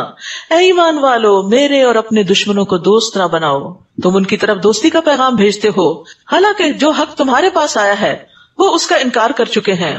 وہ رسول کو اور خود تمہیں بھی اس بنا پر جلا وطن کرتے ہیں کہ تم اپنے رب اللہ پر ایمان لاتے ہو. اب اگر تم میری راہ میں جہاد اور میری رضا کی خاطر نکلے ہو تو خفیہ طور پر انہیں دوستی کا پیغام بھیجتے ہو، حالانکہ جو کچھ تم چھپاتے ہو یا ظاہر کرتے ہو میں اسے خوب جانتا ہوں. اور تم میں سے جو بھی ایسا کام کرے گا وہ سیدھی راہ سے بھٹک گیا.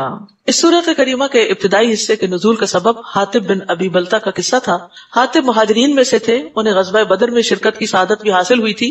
مکہ میں ان کی اولاد اور مال تھا، لیکن وہ قریش میں سے نہیں تھے بلکہ حضرت عثمان کے حلیف تھے. تو جب اہل مکہ نے صلح حدیبیہ والا معاہدہ توڑ دیا تو نبی صلی اللہ علیہ وسلم نے مکہ فتح کرنے کا ارادہ کیا تو مسلمانوں کو جنگ کی تیاری کا حکم دیا اور دعا فرمائی کہ اللہم امی علیہم خبرنا، اللہ انہیں ہمارے حالات سے بے خبر رکھنا. لیکن حاطب بن ابی بلتہ کو فکر ہوئی کہ جب نبی صلی اللہ علیہ وسلم مکہ پہ چڑھائی کریں گے تو کہیں ایسا نہ ہو میرے بال بچے مارے جائیں، کیونکہ باقی لوگ تو قبیلے ان کی حفاظت کریں گے، تو میرا تو کوئی ہے نہیں وہاں. تو انہوں نے ایک خط لکھا اور ایک عورت کے ہاتھ مکہ کی طرف بھیج دیا. اس خط میں انہوں نے کفار قریش کو رسول اللہ صلی اللہ علیہ وسلم کے عزم اور ارادے کے بارے میں اطلاع دی تھی کہ یہ احسان اگر وہ اہل مکہ پر کریں گے تو اس کے بدلے میں وہ ان کے بچوں کو بچائیں گے. تو اللہ سبحانہ تعالیٰ نے مسلمانوں پر بڑا فضل فرمایا، رسول اللہ صلی اللہ علیہ وسلم کی دعا کو قبول فرمایا اور اس کے باعث آپ کو مطلع کر دیا اور آپ نے اس عورت کا تعاقب کرایا اور اس سے خط حاصل کر لیا، اور اس پر یہ آیت نازل ہوئی کہ میرے اور اپنے دشمنوں کو دوست نہ بناؤ، اور خاص طور پر اپنی ذاتی وجوہات کی بنا پر۔ اگر وہ تمہیں پالے تو تمہارے دشمن بن جائیں اور برے ارادوں سے تم پر دست درازی اور زبان درازی کریں، یعنی تمہارے دشمن تو تمہارے ساتھ کوئی رعایت نہیں کرنا چاہتے، اور یہ چاہیں کہ تم پھر کافر بن جاؤ، تمہیں واپس اپنے دین کی طرف لوٹانا چاہیں گے، پرسیکیوٹ کریں گے۔ لن تنفعکم ارحامکم ولا اولادکم یوم القیامت یفصل بینکم، قیامت کے دن نہ تمہارے رشتے ناتے کچھ فائدہ دیں گے نہ تمہاری اولاد، وہ تمہارے درمیان جدائی ڈال دے گا، اور جو کچھ تم کرتے ہو اللہ اسے خوب دیکھتا ہے۔ حاتب بن ابی بلتہ کو بلایا گیا، ان سے پوچھا گیا کہ کیا انہوں نے ایسا کیا، تو انہوں نے اقرار کر لیا اور عذر پیش کیا کہ ان کی اولاد چونکہ مکہ والوں کے بیچ میں تھی اس وجہ سے انہوں نے ایسا کیا۔ تو اللہ تعالیٰ نے فرما دیا کہ اہل و عیال اور اولاد کی وجہ سے رب کی نافرمانی کی تو قیامت کے دن یہ کچھ بھی کام نہیں آئیں گے۔ اور یہ ہم سب کو سوچ لینا چاہیے کہ بعض اوقات انسان حرام کماتا ہے صرف اولاد کی خاطر یا بھی بچوں کی خاطر کہ ان کو خوش رکھ سکے، یا اور اللہ کی ناراضگی کے کام کرتا ہے۔ تو ایک اصول یاد رکھیے کہ جہاں اللہ کا حکم آ جائے وہاں کسی مخلوق کا حکم نہیں ماننا، اور اللہ کی نافرمانی میں کسی اور کی اطاعت نہیں کرنی، یعنی جہاں اللہ کی نافرمانی ہو رہی ہو وہاں رک جانا ہے، کسی اور کی بات نہیں ماننی۔ بعض اوقات ہم عذر کرتے ہیں فلاں مجھے ایسا کہتا ہے، فلاں یوں کہتا ہے، اس لیے مجھے کرنا پڑتا ہے۔ نہیں، وہ چیزیں چھوڑ دو جو اللہ کی نافرمانی کی طرف لے جاتی ہیں۔ بعض اوقات جاب پہ کچھ ایسے مسائل ہوتے ہیں کہ نماز کی اجازت نہیں ملتی تو کوئی اور جاب تلاش کرو، اللہ تعالیٰ کی زمین وسیع ہے، کہیں اور سے تمہیں رزق دے گا، اور ہو سکتا ہے اس سے بہتر رزق عطا کرے، لیکن اپنا فرض ادا کرنا نہیں چھوڑو۔ اسی طرح باقی چیزیں بھی۔ تو یہاں ایک بڑی اہم بات بتا دی گئی کہ قیامت کے دن کوئی رشتہ دار کام نہیں آئے گا، یہ تو دنیا میں کہاں کام آتے ہیں، یعنی اب جس طرح کے حالات ہیں، لیکن پھر بھی کچھ نہ کچھ خاندان اور کنبہ قبیلہ انسان کا ساتھ دے ہی دیتا ہے۔ لیکن مشکل وقت میں آپ نے دیکھا ہوگا کہ عموماً رشتہ دار بھی اجنبی ہوتے ہیں۔ قد کانت لکم اسوۃ حسنۃ فی ابراہیم والذین معہ، تمہارے لیے ابراہیم اور اس کے ساتھیوں میں ایک اچھا نمونہ ہے، جبکہ انہوں نے اپنی قوم سے صاف کہہ دیا کہ ہم تم سے قطعی بیزار ہیں، اور ان سے بھی جنہیں تم اللہ کو چھوڑ کر پوچھتے ہو، ہم تمہارے دین کے منکر ہیں، اور ہمارے اور تمہارے درمیان ہمیشہ ہمیشہ کے لیے دشمنی اور بیر پیدا ہو چکا، یہاں تک کہ تم اکیلے اللہ ایک پر ایمان لاؤ، مگر ابراہیم کا اپنے باپ سے یہ کہنا اس سے مستثنا ہے کہ میں تیرے لیے اللہ سے معافی کی درخواست کروں گا، حالانکہ میں تیرے لیے اللہ کے سامنے کچھ بھی اختیار نہیں رکھتا۔ اے ہمارے رب، ہم نے تجھی پر بھروسہ کیا اور تیری ہی طرف رجوع کیا، اور تیری ہی طرف ہمیں لوٹنا ہے۔ بڑی خوبصورت دعا ہے، ربنا علیک توکلنا والیک انبنا والیک المصیر، ربنا لا تجعلنا فتنة للذین کفروا واغفر لنا ربنا انک انت العزیز الحکیم۔ اے ہمارے رب، ہمیں کافروں کے لیے آزمائش نہ بنانا، اور اے ہمارے رب ہمیں معاف کر دے، بے شک تو ہی زبردست ہے، حکمت والا ہے۔ انہی لوگوں میں تمہارے لیے ایک اچھا نمونہ ہے جو اللہ اور آخرت کے دن کی امید رکھتا ہو، اور جو کوئی منہ موڑے تو بلا شبہ اللہ بے نیاز قابل تعریف ہے۔ عسى الله ان يجعل بينكم وبين الذين عاديتم منهم مودة والله قدير والله غفور رحيم، کچھ بعید نہیں کہ اللہ تمہارے اور ان لوگوں کے درمیان دوستی پیدا کر دے جن سے تم عداوت رکھتے ہو سکتا ہے اللہ کسی دن ان کو ہدایت دے دے اور وہ مسلمان ہو جائے اور دشمنیاں ختم ہو جائے، جیسے کہ ہوا بھی کہ فتح مکہ کے بعد بہت سے لوگ مسلمان ہوئے تھے۔ اور اللہ بڑی قدرتوں والا ہے، اور وہ بہت بخشنے والا ہے اور رحم کرنے والا ہے۔ اللہ تمہیں ان لوگوں سے منع نہیں کرتا جو نہ تم سے دین کے بارے میں لڑے اور نہ ہی تمہیں تمہارے گھروں سے نکالا اس بات سے کہ تم ان سے بھلائی کرو اور ان کے حق میں انصاف کرو، اللہ تو یقیناً انصاف کرنے والوں کو پسند کرتا ہے۔ اللہ تو تمہیں صرف ان لوگوں سے منع کرتا ہے جنہوں نے دین کے بارے میں تم سے لڑائی کی اور تمہیں تمہارے گھروں سے نکالا اور تمہارے نکالنے میں ایک دوسرے کی مدد کی، اس بات سے کہ تم انہیں دوست بناؤ، یعنی جن کا ماضی یہ رہ چکا ہے کہ ہر موقع پر تمہاری دشمنی کی تو ان کو دوست کیوں بناتے ہو، پھر وہ ڈنگ مار جائیں گے، اور جو انہیں دوست بنائے تو ایسے لوگ ظالم ہیں۔ اے ایمان والو، جب تمہارے پاس مومن عورتیں ہجرت کر کے آئیں تو ان کی جانچ پڑتال کر لو، کیا کہ کہیں وہ شوہر سے لڑکے تو نہیں آئیں، کیا دنیاوی مقاصد کے لیے تو مکہ چھوڑ کے نہیں آئیں۔ اللہ ان کے ایمان کو خوب جانتا ہے، پھر اگر تمہیں یہ معلوم ہو کہ وہ فی الواقع مومن ہے تو انہیں کافروں کی طرف واپس نہ کرو، کیونکہ صلح حدیبیہ کی ایک شک یہ تھی کہ جو شخص مکہ سے مسلمان ہو کر مدینہ آئے گا اسے واپس کر دیا جائے گا، لیکن چونکہ اس میں عورتوں کا کوئی کلیئرلی مینشن نہیں تھا تو اس لیے عورتوں کو واپس نہیں کیا جائے گا۔ ایسی عورتیں ان کافروں کے لیے حلال نہیں اور نہ ہی وہ ان عورتوں کے لیے حلال ہیں، اور کافروں نے جو کچھ ایسی مومن عورتوں پر خرچ کیا ہو انہیں دے دو، اور ان سے نکاح کر لینے میں تم پر کوئی حرج نہیں جبکہ تم انہیں ان کے حق کے مہر ادا کر دو، یعنی ایسی عورت پھر آزاد ہو جائے گی اس کافر شوہر سے اور تم ان کا مہر دے کر ان سے نکاح کر سکتے ہو، اور تم خود بھی کافر عورتوں کو اپنے نکاح میں نہ رکھو، اور جو کچھ تم نے ان پہ خرچ کیا ہے وہ ان کافروں سے مانگ لو، اور جو مہر کافروں نے اپنی مسلمان بیویوں کو دیے تھے وہ ان مسلمانوں سے مانگ لے. یہ اللہ کا حکم ہے جو تمہارے درمیان فیصلہ کرتا ہے، اور اللہ سب کچھ جاننے والا حکمت والا ہے. اور اگر تمہاری کافر بیویوں کے مہروں میں سے تمہیں کفار سے کچھ نہ ملے، پھر تم نے کفار کا تعاقب کر کے مال غنیمت حاصل کیا، تو اس مال میں سے ان مسلمانوں کو ان کی کافر بیویوں کے حق کے مہر کے برابر مال دے دو جو انہوں نے خرچ کیا تھا، اور اس اللہ سے ڈرتے رہو جس پر تم ایمان رکھتے ہو. اے نبی، جب تمہارے پاس مومن عورتیں ان امور پر بیعت کرنے آئیں کہ وہ اللہ کے ساتھ کسی چیز کو شریک نہ بنائیں گی، نہ وہ چوری کریں گی، نہ وہ زنا کریں گی، نہ اپنی اولاد کو قتل کریں گی، اپنے ہاتھ اور اپنے پاؤں کے آگے کوئی بہتان گھڑ کے نہ لائیں گی، اور کسی نیک کام میں آپ کی نافرمانی نہ کریں گی، تو آپ ان سے بیعت کر لیجئے. تو اس بیعت میں اور بہت سے امور کے ساتھ نبی صلی اللہ علیہ وسلم کی اطاعت پر بھی بیعت ہے کہ آپ کی نافرمانی نہیں کرے گی، اور ان کے لیے اللہ سے معافی مانگیے. اللہ یقیناً بخشنے والا، رحم کرنے والا ہے. نبی صلی اللہ علیہ وسلم نے عورتوں سے جو بیعت لی اس میں آپ ان کے ہاتھ پہ ہاتھ نہیں رکھتے تھے، زبانی بیعت لیا کرتے تھے. اور اس بیعت میں ان باتوں کے علاوہ کچھ اور چیزیں بھی شامل تھیں، جس میں یہ کہ تم نوحہ نہیں کرو گی، پہلی جاہلیت کی طرح زیب و زینت اختیار نہیں کرو گی، یعنی اپنی خوبصورتی کو نمایاں نہیں کرو گی، یعنی اپنے آپ کو حجاب میں رکھو گی. یا ایھا الذین آمنوا لا تتولوا قوما غضب اللہ علیہم، اے ایمان والو ایسے لوگوں کو دوست نہ بناؤ جن پر اللہ کا غضب ہوا، وہ تو آخرت سے ایسے ہی مایوس ہیں جیسے کافر اہل قبور سے مایوس ہیں. رسول اللہ صلی اللہ علیہ وسلم نے فرمایا، منافق کو سردار مت کہو، اگر وہ سردار ہو تو بے شک تم نے اپنے رب عز و جل کو ناراض کر دیا. یعنی ایسا شخص جس کی منافقت کھلی ہو، ورنہ دل کی منافقت کا تو کسی کو نہیں پتا ہوتا، تو انسان ہر ایک کے پیچھے نہ پڑ جائے، دلوں کا معاملہ اللہ کے سپرد کرے. سورۃ الصف. بسم اللہ الرحمن الرحیم. سبح للہ ما فی السماوات وما فی الارض وهو العزیز الحکیم. یا ایھا الذین آمنوا لم تقولون ما لا تفعلون كبر مقتا عند الله أن تقولوا ما لا تفعلون إن الله يحب الذين يقاتلون في سبيله صفا كأنهم بنيان مرصوص. بسم اللہ الرحمن الرحیم. سبح للہ ما فی السماوات وما فی الارض وهو العزیز الحکیم. آسمانوں اور زمین میں جو مخلوقات ہے وہ اللہ کی تسبیح کر رہی ہے اور وہ غالب ہے، دانا ہے. کیا آپ نہیں کریں گے؟ سبحان اللہ وبحمدہ سبحان اللہ العظیم. یا ایھا الذین آمنوا لم تقولون ما لا تفعلون، اے ایمان والو ایسی بات کیوں کہتے ہو جو تم کرتے نہیں ہو. قول و فعل کا تضاد سخت ناپسندیدہ ہے، نااہل لوگوں کی علامت ہے کہ دوسروں کو نیکی کا حکم دینا اور خود اس پر عمل نہ کرنا، دوسروں کو جھوٹی امیدیں دلانا اور وعدے پورے نہ کرنا. کبر مقتا عند اللہ ان تقولوا ما لا تفعلون، اللہ کے ہاں یہ سخت ناپسندیدہ بات ہے کہ تم ایسی بات کہو جو تم کرتے نہیں. رسول اللہ صلی اللہ علیہ وسلم نے فرمایا، میں نے معراج کی رات کچھ لوگوں کو دیکھا کہ ان کے ہونٹ آگ کی کینچیوں سے کاٹے جا رہے ہیں، جب بھی وہ کاٹے جاتے پھر ٹھیک ہو جاتے. میں نے پوچھا، جبریل یہ کون ہے؟ آپ کو معلوم ہے کہ ہونٹ جو ہے سب سے سینسیٹیو سکن ہوتی ہے ان کی. انہوں نے کہا یہ آپ کی امت کے وہ خطیب ہیں جو وہ بات کہتے تھے جو خود نہیں کرتے تھے، اوروں کو بتاتے تھے خود عمل نہیں کرتے تھے، جو اللہ کی کتاب کو پڑھتے لیکن اس پہ عمل نہیں کرتے تھے. ان کے قول اور فعل میں تضاد تھا.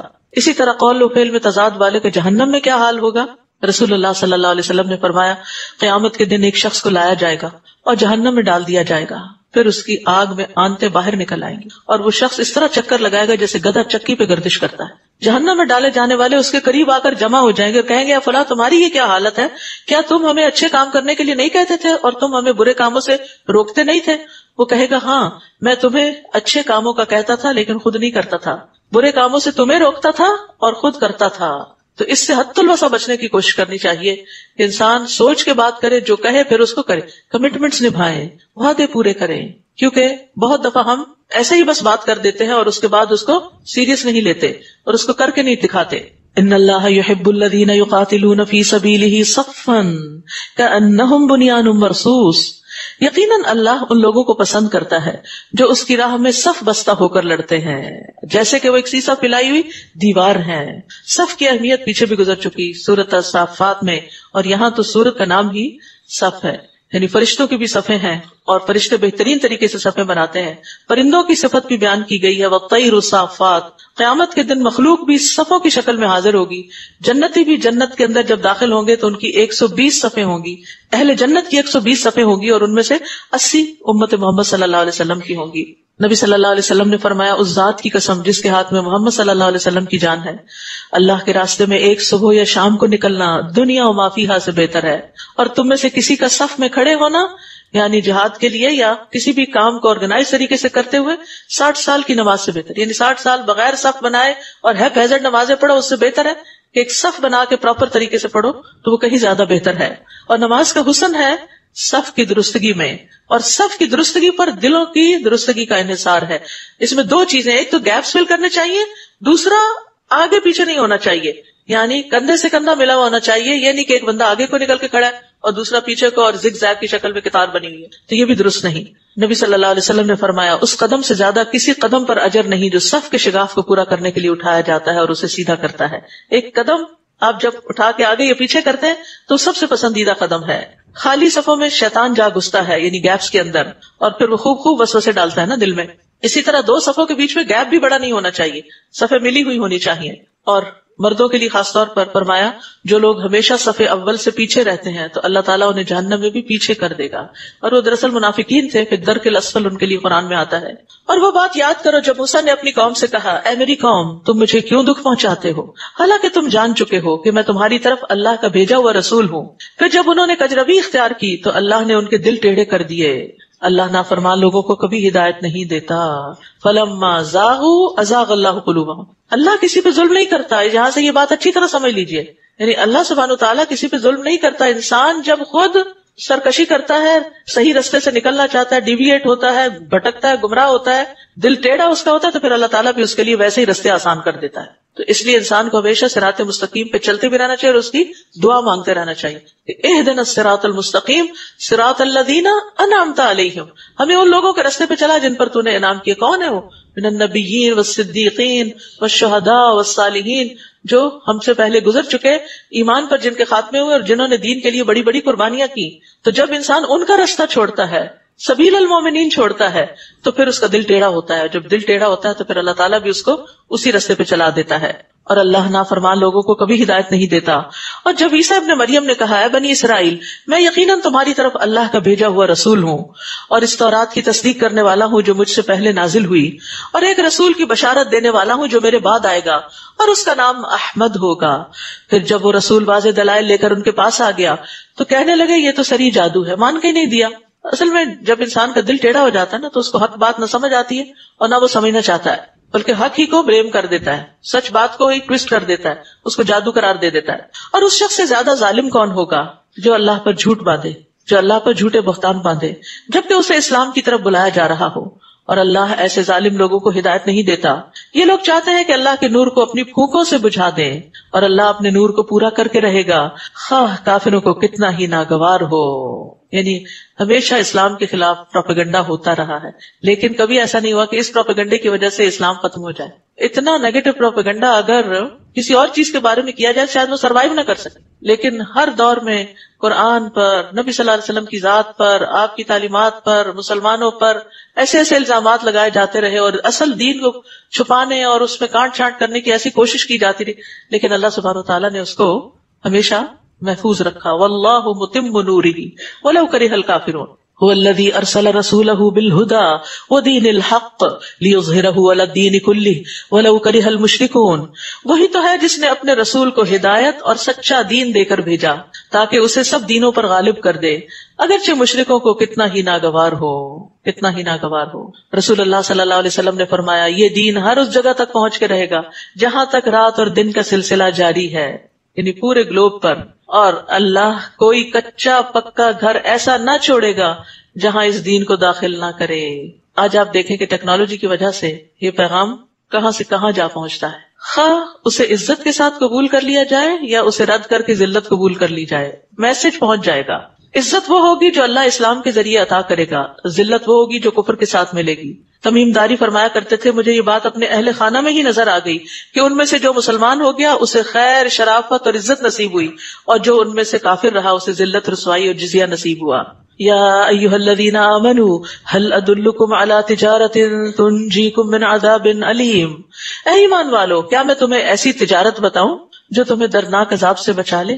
تؤمنون باللہ ورسولہ وتجاہدون فی سبیل اللہ باموالکم وانفسکم ذالکم خیر لکم ان کنتم تعلمون، تم اللہ پر اور اس کے رسول پر ایمان لاؤ اور اللہ کی راہ میں اپنے اموال اور جانوں سے جہاد کرو اگر تم جان لو تو یہی تمہارے لیے بہتر ہے۔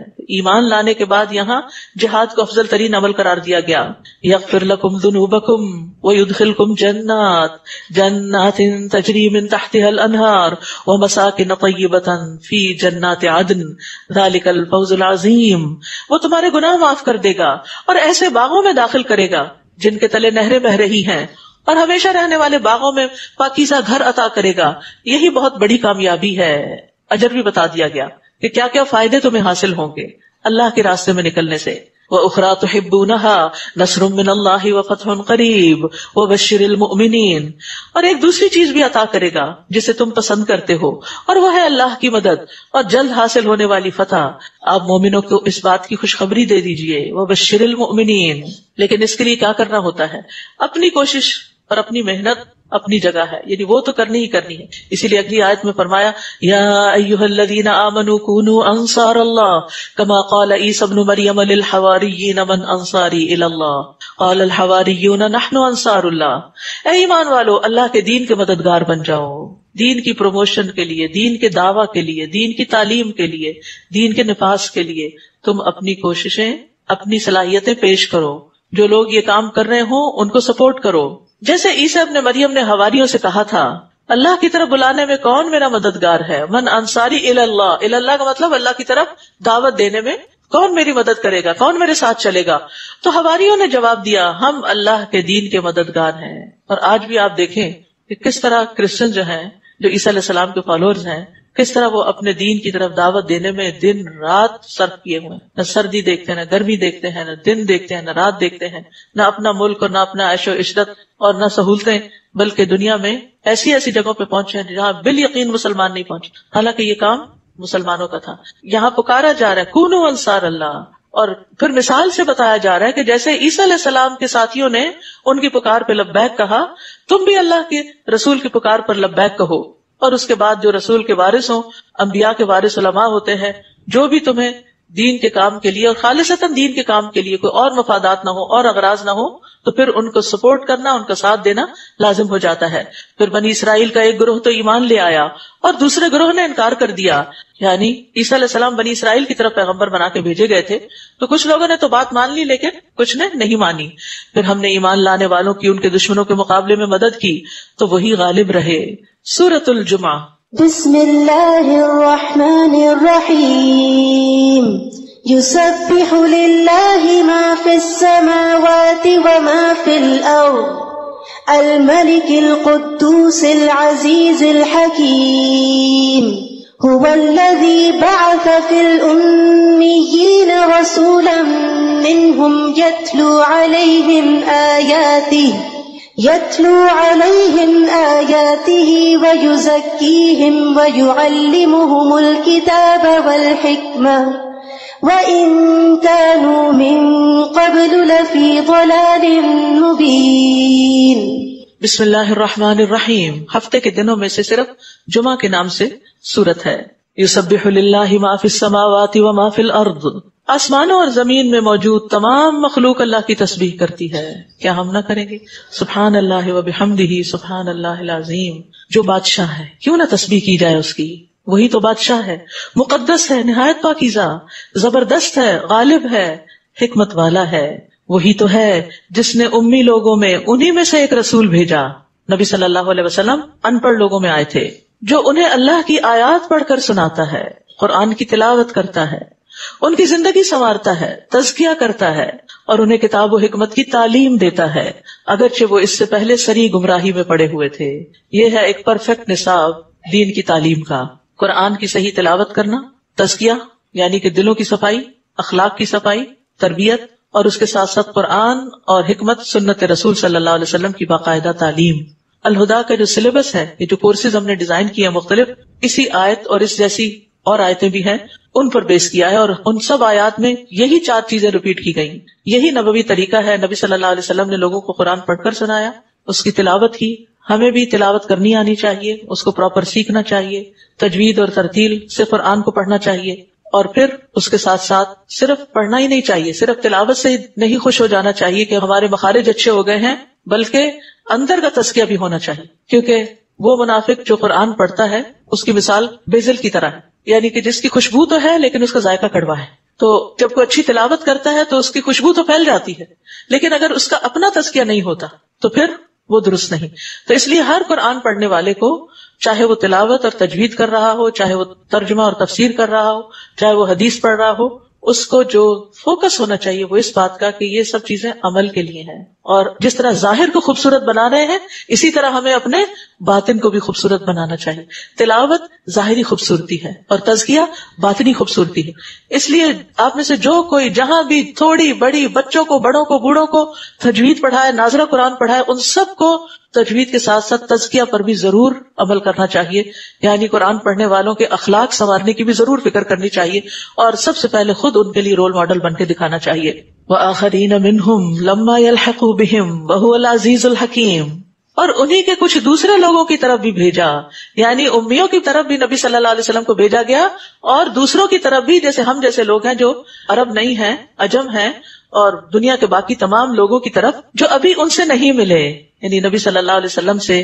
اور وہ زبردست ہے، حکمت والا ہے. ذالک فضل اللہ یؤتیہ من یشاء. یہ اللہ کا فضل ہے، جسے چاہتا ہے عطا کرتا ہے، اور اللہ بڑے فضل والا ہے. یعنی یہ ایمان، یہ قرآن کی تلاوت، یہ تزکیہ، یہ تعلیم کتاب و سنت، یہ سب کیا ہے؟ دراصل اللہ کا فضل ہے جو کسی پر ہو جائے کہ اس کو اس کے حاصل کرنے اور اس کو آگے پھیلانے کی اور اس کی تعلیم دینے کی توفیق ہو جائے. اور پھر اہل کتاب کی مثال دے کے سمجھایا گیا کہ تم پڑھنے پڑھانے والے لوگوں ان کی طرح نہ ہو جانا. مثل الذین حملوا التوراۃ ثم لم يحملوها. جن لوگوں کو تورات کا حامل بنایا گیا پھر انہوں نے یہ بار نہ اٹھایا، یعنی پڑھ تو لیا، حفظ تو کر لیا، یاد تو کر لیا، لیکن اس پر عمل نہیں کیا. ان کی مثال اس گدھے کی سی ہے جو کتابیں اٹھائے ہوئے ہو. اس سے بھی بری مثال ان لوگوں کی ہے جنہوں نے اللہ کی آیات کو جھٹلا دیا، اور اللہ ظالم لوگوں کو ہدایت نہیں دیتا. تو عمل کے بغیر کتاب پڑھنے والوں کی یہ مثال بیان کی گئی ہے، ان کی مذمت کی گئی ہے، اور پچھلی قوموں کی مثال بیان کر کے نصیحت کی گئی ہے. کیونکہ ایک روایت میں آتا ہے، حسن کہتے ہیں کہ قرآن کو پڑھنے کا سب سے زیادہ حقدار وہ ہے جس کے عمل میں یہ قرآن دکھائی دے. ابن قیم کہتے ہیں اہل القرآن وہ لوگ تھے جو اس پر عمل کرنے والے تھے، اور جو کچھ اس میں تھا اس پر عمل کرنے والے تھے. اگرچہ قرآن ان کو زبانی یاد نہ بھی ہو تو بھی وہ اہل القرآن میں سے تھے. لیکن جو شخص اسے زبانی یاد کر لے، نہ سمجھے، نہ عمل کرے، تو وہ اہل قرآن میں سے نہیں، چاہے وہ قرآن کے حروف اور تجوید کو ایسے درست کر کے پڑھے جیسے تیروں کو سیدھا کیا جاتا ہے. تو حامل قرآن جو ہے اس کی عملی زندگی میں تبدیلی آنی چاہیے. عبداللہ بن مسعود کہتے ہیں کہ حامل قرآن کے شایان شان ہے کہ اسے اس کی رات سے پہچانا جائے جب لوگ سو رہے ہوں، اس کے دن سے پہچانا جائے جب لوگ کھا پی رہے ہوں، اس کے غم سے پہچانا جائے جب لوگ خوش ہو رہے ہوں، اس کے رونے سے پہچانا جائے جب لوگ ہنس رہے ہوں، اس کی خاموشی سے پہچانا جائے جب لوگ باتوں میں مشغول ہوں، اس کے خشوع سے پہچانا جائے جب لوگ تکبر اور فخر کا اظہار کر رہے ہوں. چاہیے کہ حامل قرآن رونے والا، یعنی اس کے آنسو بھی آنے چاہیے، اس کا دل نرم ہونا چاہیے، غمگین ہو، یعنی فکر آخرت ہو اس کے اندر، بردبار ہو، لوگوں کی باتیں برداشت کرنے والا ہو. یعنی چھوٹی چھوٹی باتوں پہ غصے میں آ جانا، بھڑک اٹھنا اور دوسروں کو برا بھلا کہنا، ان کو بلیم کرنا شروع کر دینا، یہ حامل قرآن کی علامت نہیں ہوتی. اور کم گو ہو، بہت باتونی شخص جو ہے وہ ناپسندیدہ ہے. اور قرآن پڑھنے والے کے اندر یہ ٹھہراؤ لازمی آنا چاہیے. حامل قرآن کو چاہیے کہ نہ تو شور شرابہ کرنے والا ہو، نہ چیخنے چلانے والا ہو، اور نہ تیز طبیعت والا ہو. یعنی قرآن کا اثر اس کی عملی زندگی میں نظر آتا ہو. آپ ان سے کہیے، اے لوگوں جو یہودی بنے ہو، اگر تم سمجھتے ہو کہ تمام لوگوں کو چھوڑ کر بس تم ہی اللہ کے دوست ہو، تو اگر تم اس بات میں سچے ہو تو موت کی تمنا کرو. اور یہ لوگ کبھی بھی موت کی تمنا نہ کریں گے اس کی وجہ سے جو ان کے ہاتھوں نے آگے بھیجا، اور اللہ ظالموں کو خوب جانتا ہے. آپ ان سے کہیے، جس موت سے تم بھاگتے ہو وہ تو تمہیں آ کر رہے گی. موت تو چل پڑی ہے، بس وہ انتظار کر رہی ہے کہ جس دن اس کے قدم پورے ہو جائیں وہ آ دبوچے، پھر تم اس کے ہاں لوٹائے جاؤ گے جو غائب اور حاضر کا جاننے والا ہے، اور وہ تمہیں بتا دے گا کہ تم کیا کچھ کرتے رہے ہو.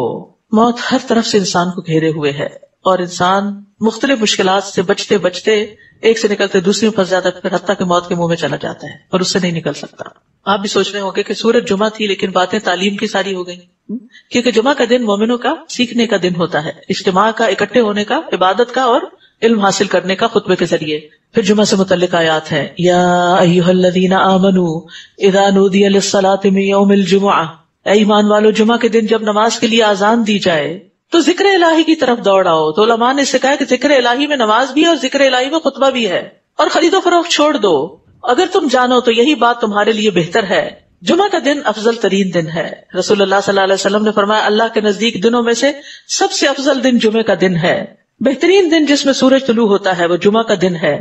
اسی دن میں آدم علیہ السلام پیدا کیے گئے، اسی دن میں ان کو جنت میں داخل کیا گیا، اسی دن ان کو جنت سے نکالا گیا۔ یہ مسلمانوں کے لیے عید کا دن بنایا گیا، تمام دنوں کا سردار ہے۔ اس دن آدم علیہ السلام پیدا ہوئے، اسی دن زمین پہ اترے، اسی دن ان کی وفات ہوئی۔ اس دن میں ایک ایسی گھڑی ہوتی ہے کہ اس میں بندہ جو کچھ اللہ سے مانگتا ہے اللہ اس کو وہی دے دیتا ہے، جب تک کہ کسی حرام چیز کا سوال نہ کرے۔ جمعے کے دن بھی خوب دعائیں کرنی چاہیے۔ اسی دن قیامت قائم ہوگی، ہر مقرب فرشتہ، آسمان، زمین، تمام ہوائیں، پہاڑ اور سمندر جمعے کے دن سے ڈرے رہتے ہیں کہ قیامت نہ آ جائے۔ یہ طہارت کا دن ہے، پاک صاف ہونے کا دن ہے۔ پھر اسی طرح آخرت میں بھی ایک یوم المزید ہوگا جو جمعہ والوں کے لیے ہوگا، جس دن اللہ تعالیٰ اپنا جلوہ فرمائے گا یہاں تک کہ وہ اس کے چہرے کی طرف دیکھیں گے۔ وہ فرمائے گا مجھ سے مانگو، چنانچہ وہ اس سے مانگیں گے یہاں تک کہ ان کی خواہش ختم ہو جائے گی۔ تو اس وقت اپنے پاس سے ان کے لیے وہ کچھ کھولے گا جسے کسی آنکھ نے دیکھا نہیں، کسی کان نے سنا نہیں، کسی دل پر ایسا خیال نہیں گزرا۔ یہ اتنے وقت میں ہوگا جتنا وقت جمعہ کے دن لوگوں کے واپس ہونے میں لگتا ہے۔ وہ جمعہ کے دن جمعہ کی طرف جانے سے بڑھ کر، یعنی آخرت میں بھی، جنت میں بھی، اور کسی چیز کے محتاج نہیں ہوں گے، اور اس میں وہ مزید کرامات حاصل کر لیں گے، اور اس میں مزید اللہ تبارک و تعالیٰ کا دیدار حاصل کر لیں گے۔ اس لیے اس دن کو یوم المزید بھی کہا جاتا ہے، للذین احسنوا الحسنى وزیادہ، اور یہ زیادہ اللہ کا دیدار ہے۔ تو جمعے کے دن فسعوا الی ذکر اللہ، سارے کام پیچھے چھوڑ کے انسان کو خطبے اور نماز کی طرف دوڑنا چاہیے، جلد مسجد پہنچنا چاہیے کیونکہ اس کا اجر زیادہ ہے۔ رسول اللہ صلی اللہ علیہ وسلم نے فرمایا بے شک قیامت کے روز ہفتے کے دنوں کو ان کی مخصوص شکل میں اٹھایا جائے گا۔ جمعہ کا دن حسین اور چمکتا دمکتا ہوگا، اہل جمعہ اس کو ایسے گھیر لیں گے جیسے دلہن کو دلہا کی طرف رخصت کرتے ہوئے گھیرا جاتا ہے۔ جمعہ کا دن اپنے اہل کے لیے، جمعہ کا اہتمام کرنے والوں کے لیے روشنی کرے گا، وہ اس کی روشنی میں چل رہے ہوں گے، ان کے رنگ برف کی طرح سفید ہوں گے، ان کی خوشبو کستوری کی طرح مہک رہی ہوگی، وہ کافور کے پہاڑوں میں گھسے ہوئے ہوں گے، جن و انس انہیں دیکھ رہے ہوں گے، وہ تعجب کی وجہ سے نگاہ نیچی نہیں کریں گے حتیٰ کہ جنت میں داخل ہو جائیں، اور ثواب کی امید سے آذان دینے والوں کے علاوہ کوئی بھی ان کے مقام و مرتبے کو نہیں پہنچ سکے گا۔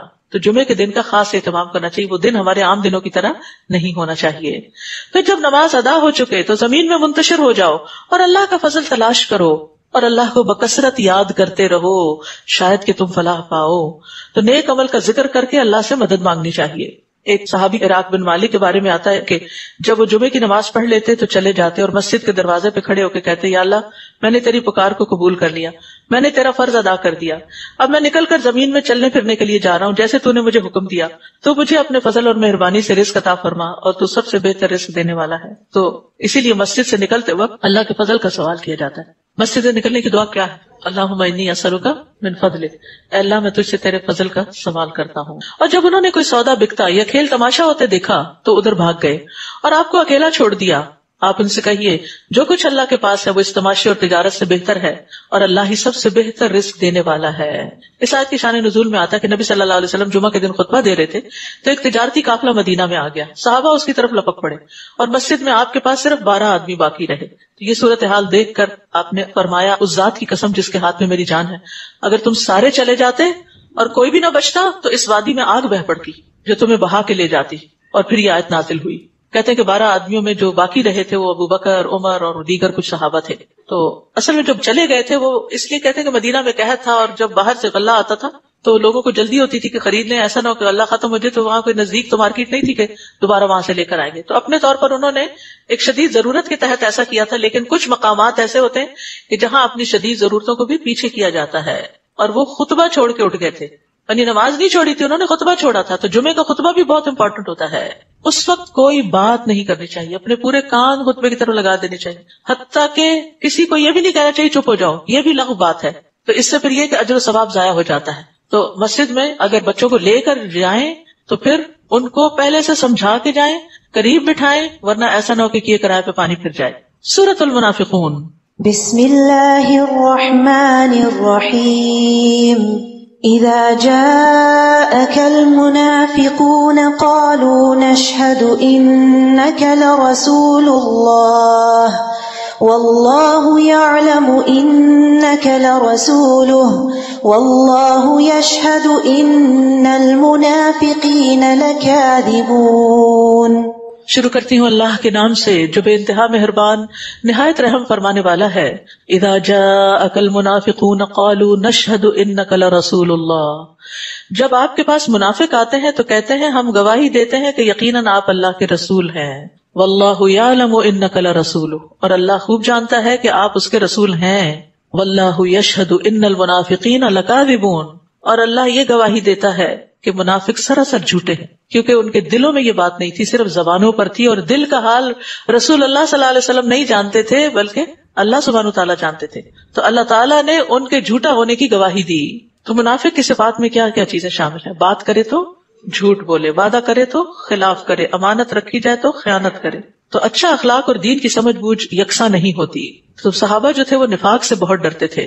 ابن ابی ملیکہ کہتے ہیں میں نبی صلی اللہ علیہ وسلم کے 30 صحابہ سے ملا، ان میں سے ہر ایک کو اپنے اوپر نفاق کا ڈر ہوتا تھا، اور ان میں سے کوئی نہیں کہتا تھا کہ میرا ایمان جبریل اور میکائیل کی طرح.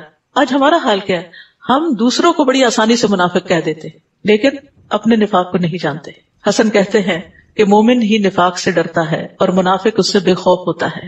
انہوں نے اپنی قسموں کو ڈھال بنا رکھا ہے اور اس طرح اللہ کی راہ سے روکتے ہیں. بہت برا کام ہے جو یہ کر رہے ہیں.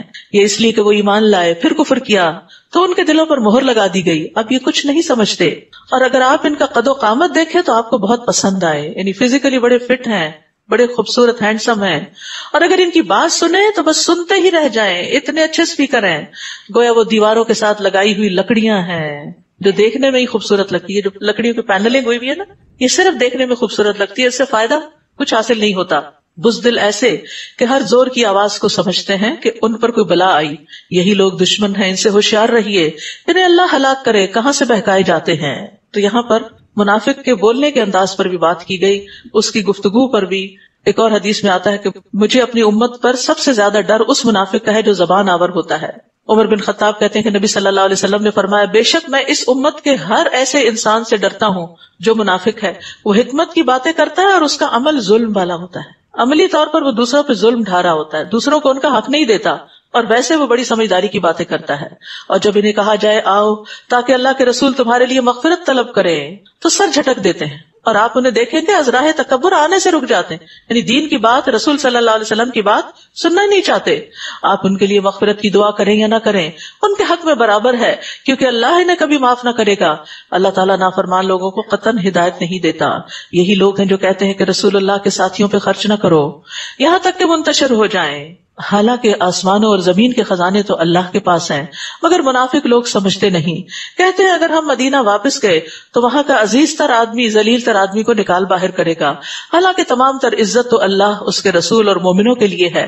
لیکن منافق یہ بات نہیں جانتے. اے ایمان والو، تمہارے اموال اور تمہاری اولاد تمہیں اللہ کی یاد سے غافل نہ کریں، کیونکہ مال اور اولاد ہی تھے جنہوں نے ان کے اندر نفاق پیدا کر دیا تھا. ان دونوں کی حد سے بڑی ہوئی محبت انسان کو دین کے تقاضے پورے کرنے سے روک دیتی ہے، اور جو لوگ ایسا کریں وہی خسارہ اٹھانے والے ہیں.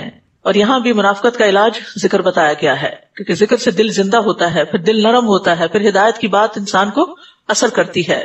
وَأَنفِقُوا مِمَّا رَزَقْنَاكُمْ، اور جو کچھ ہم نے تمہیں رزق دیا ہے اس میں سے وہ وقت آنے سے پہلے خرچ کر لو کہ جب تم میں سے کسی کو موت آئے تو کہنے لگے اے میرے رب تو نے مجھے تھوڑی مدت اور کیوں نہ مہلت دے دی کہ میں صدقہ کر لیتا اور نیک لوگوں میں شامل ہو جاتا.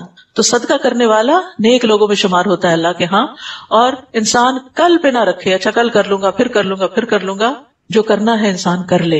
رمضان کے دن بھی ایک ایک کر کے گزرتے جا رہے ہیں، اور اللہ کے راستے میں، اللہ کے دین کی مدد میں، اللہ کے دین کے کام کرنے والوں کی زندگیوں کو آسان کرنے کے لیے، اللہ کے دین کو سپورٹ کرنے کے لیے انسان کو اللہ کی خاطر خرچ کرنا چاہیے. وَلَن يُؤَخِّرَ اللَّهُ نَفْسًا إِذَا جَاءَ أَجَلُهَا وَاللَّهُ خَبِيرٌ بِمَا تَعْمَلُونَ. حالانکہ جب کسی کی موت کا وقت آ جائے تو پھر اللہ کسی کو ہرگز مہلت نہیں دیتا، اور جو کچھ تم کرتے ہو اللہ اس سے پوری طرح باخبر ہے. تو اس سے کیا پتہ چلتا ہے کہ موت کے وقت انسان کو اگر کسی نیک کام کی حسرت ہوگی تو وہ کیا ہوگی کہ صدقہ کر لو، صدقہ کر لیتا، صدقہ کیوں نہ کیا. اور آج ہم اسی مال کو بچا بچا کے اپنے پیچھے والوں کے لیے چھوڑنا چاہتے ہیں، اوروں کے لیے چھوڑنا چاہتے ہیں، اپنے لیے آگے نہیں بیچتے. سورۃ التغابن. بسم اللہ الرحمن الرحیم. یسبح للہ ما فی السماوات وما فی الارض لہ الملک ولہ الحمد وہو علی کل شیء قدیر. شروع کرتی ہوں اللہ کے نام سے جو بے انتہا مہربان نہایت رحم فرمانے والا ہے. آسمانوں اور زمین میں جو بھی مخلوق ہے اللہ کی تسبیح کرتی ہے، کیا ہم نہ کریں گے؟ سبحان اللہ وبحمدہ سبحان اللہ العظیم. اسی کی بادشاہت ہے اور اسی کے لیے تمام تر تعریف ہے، اور وہ ہر چیز پر قادر ہے.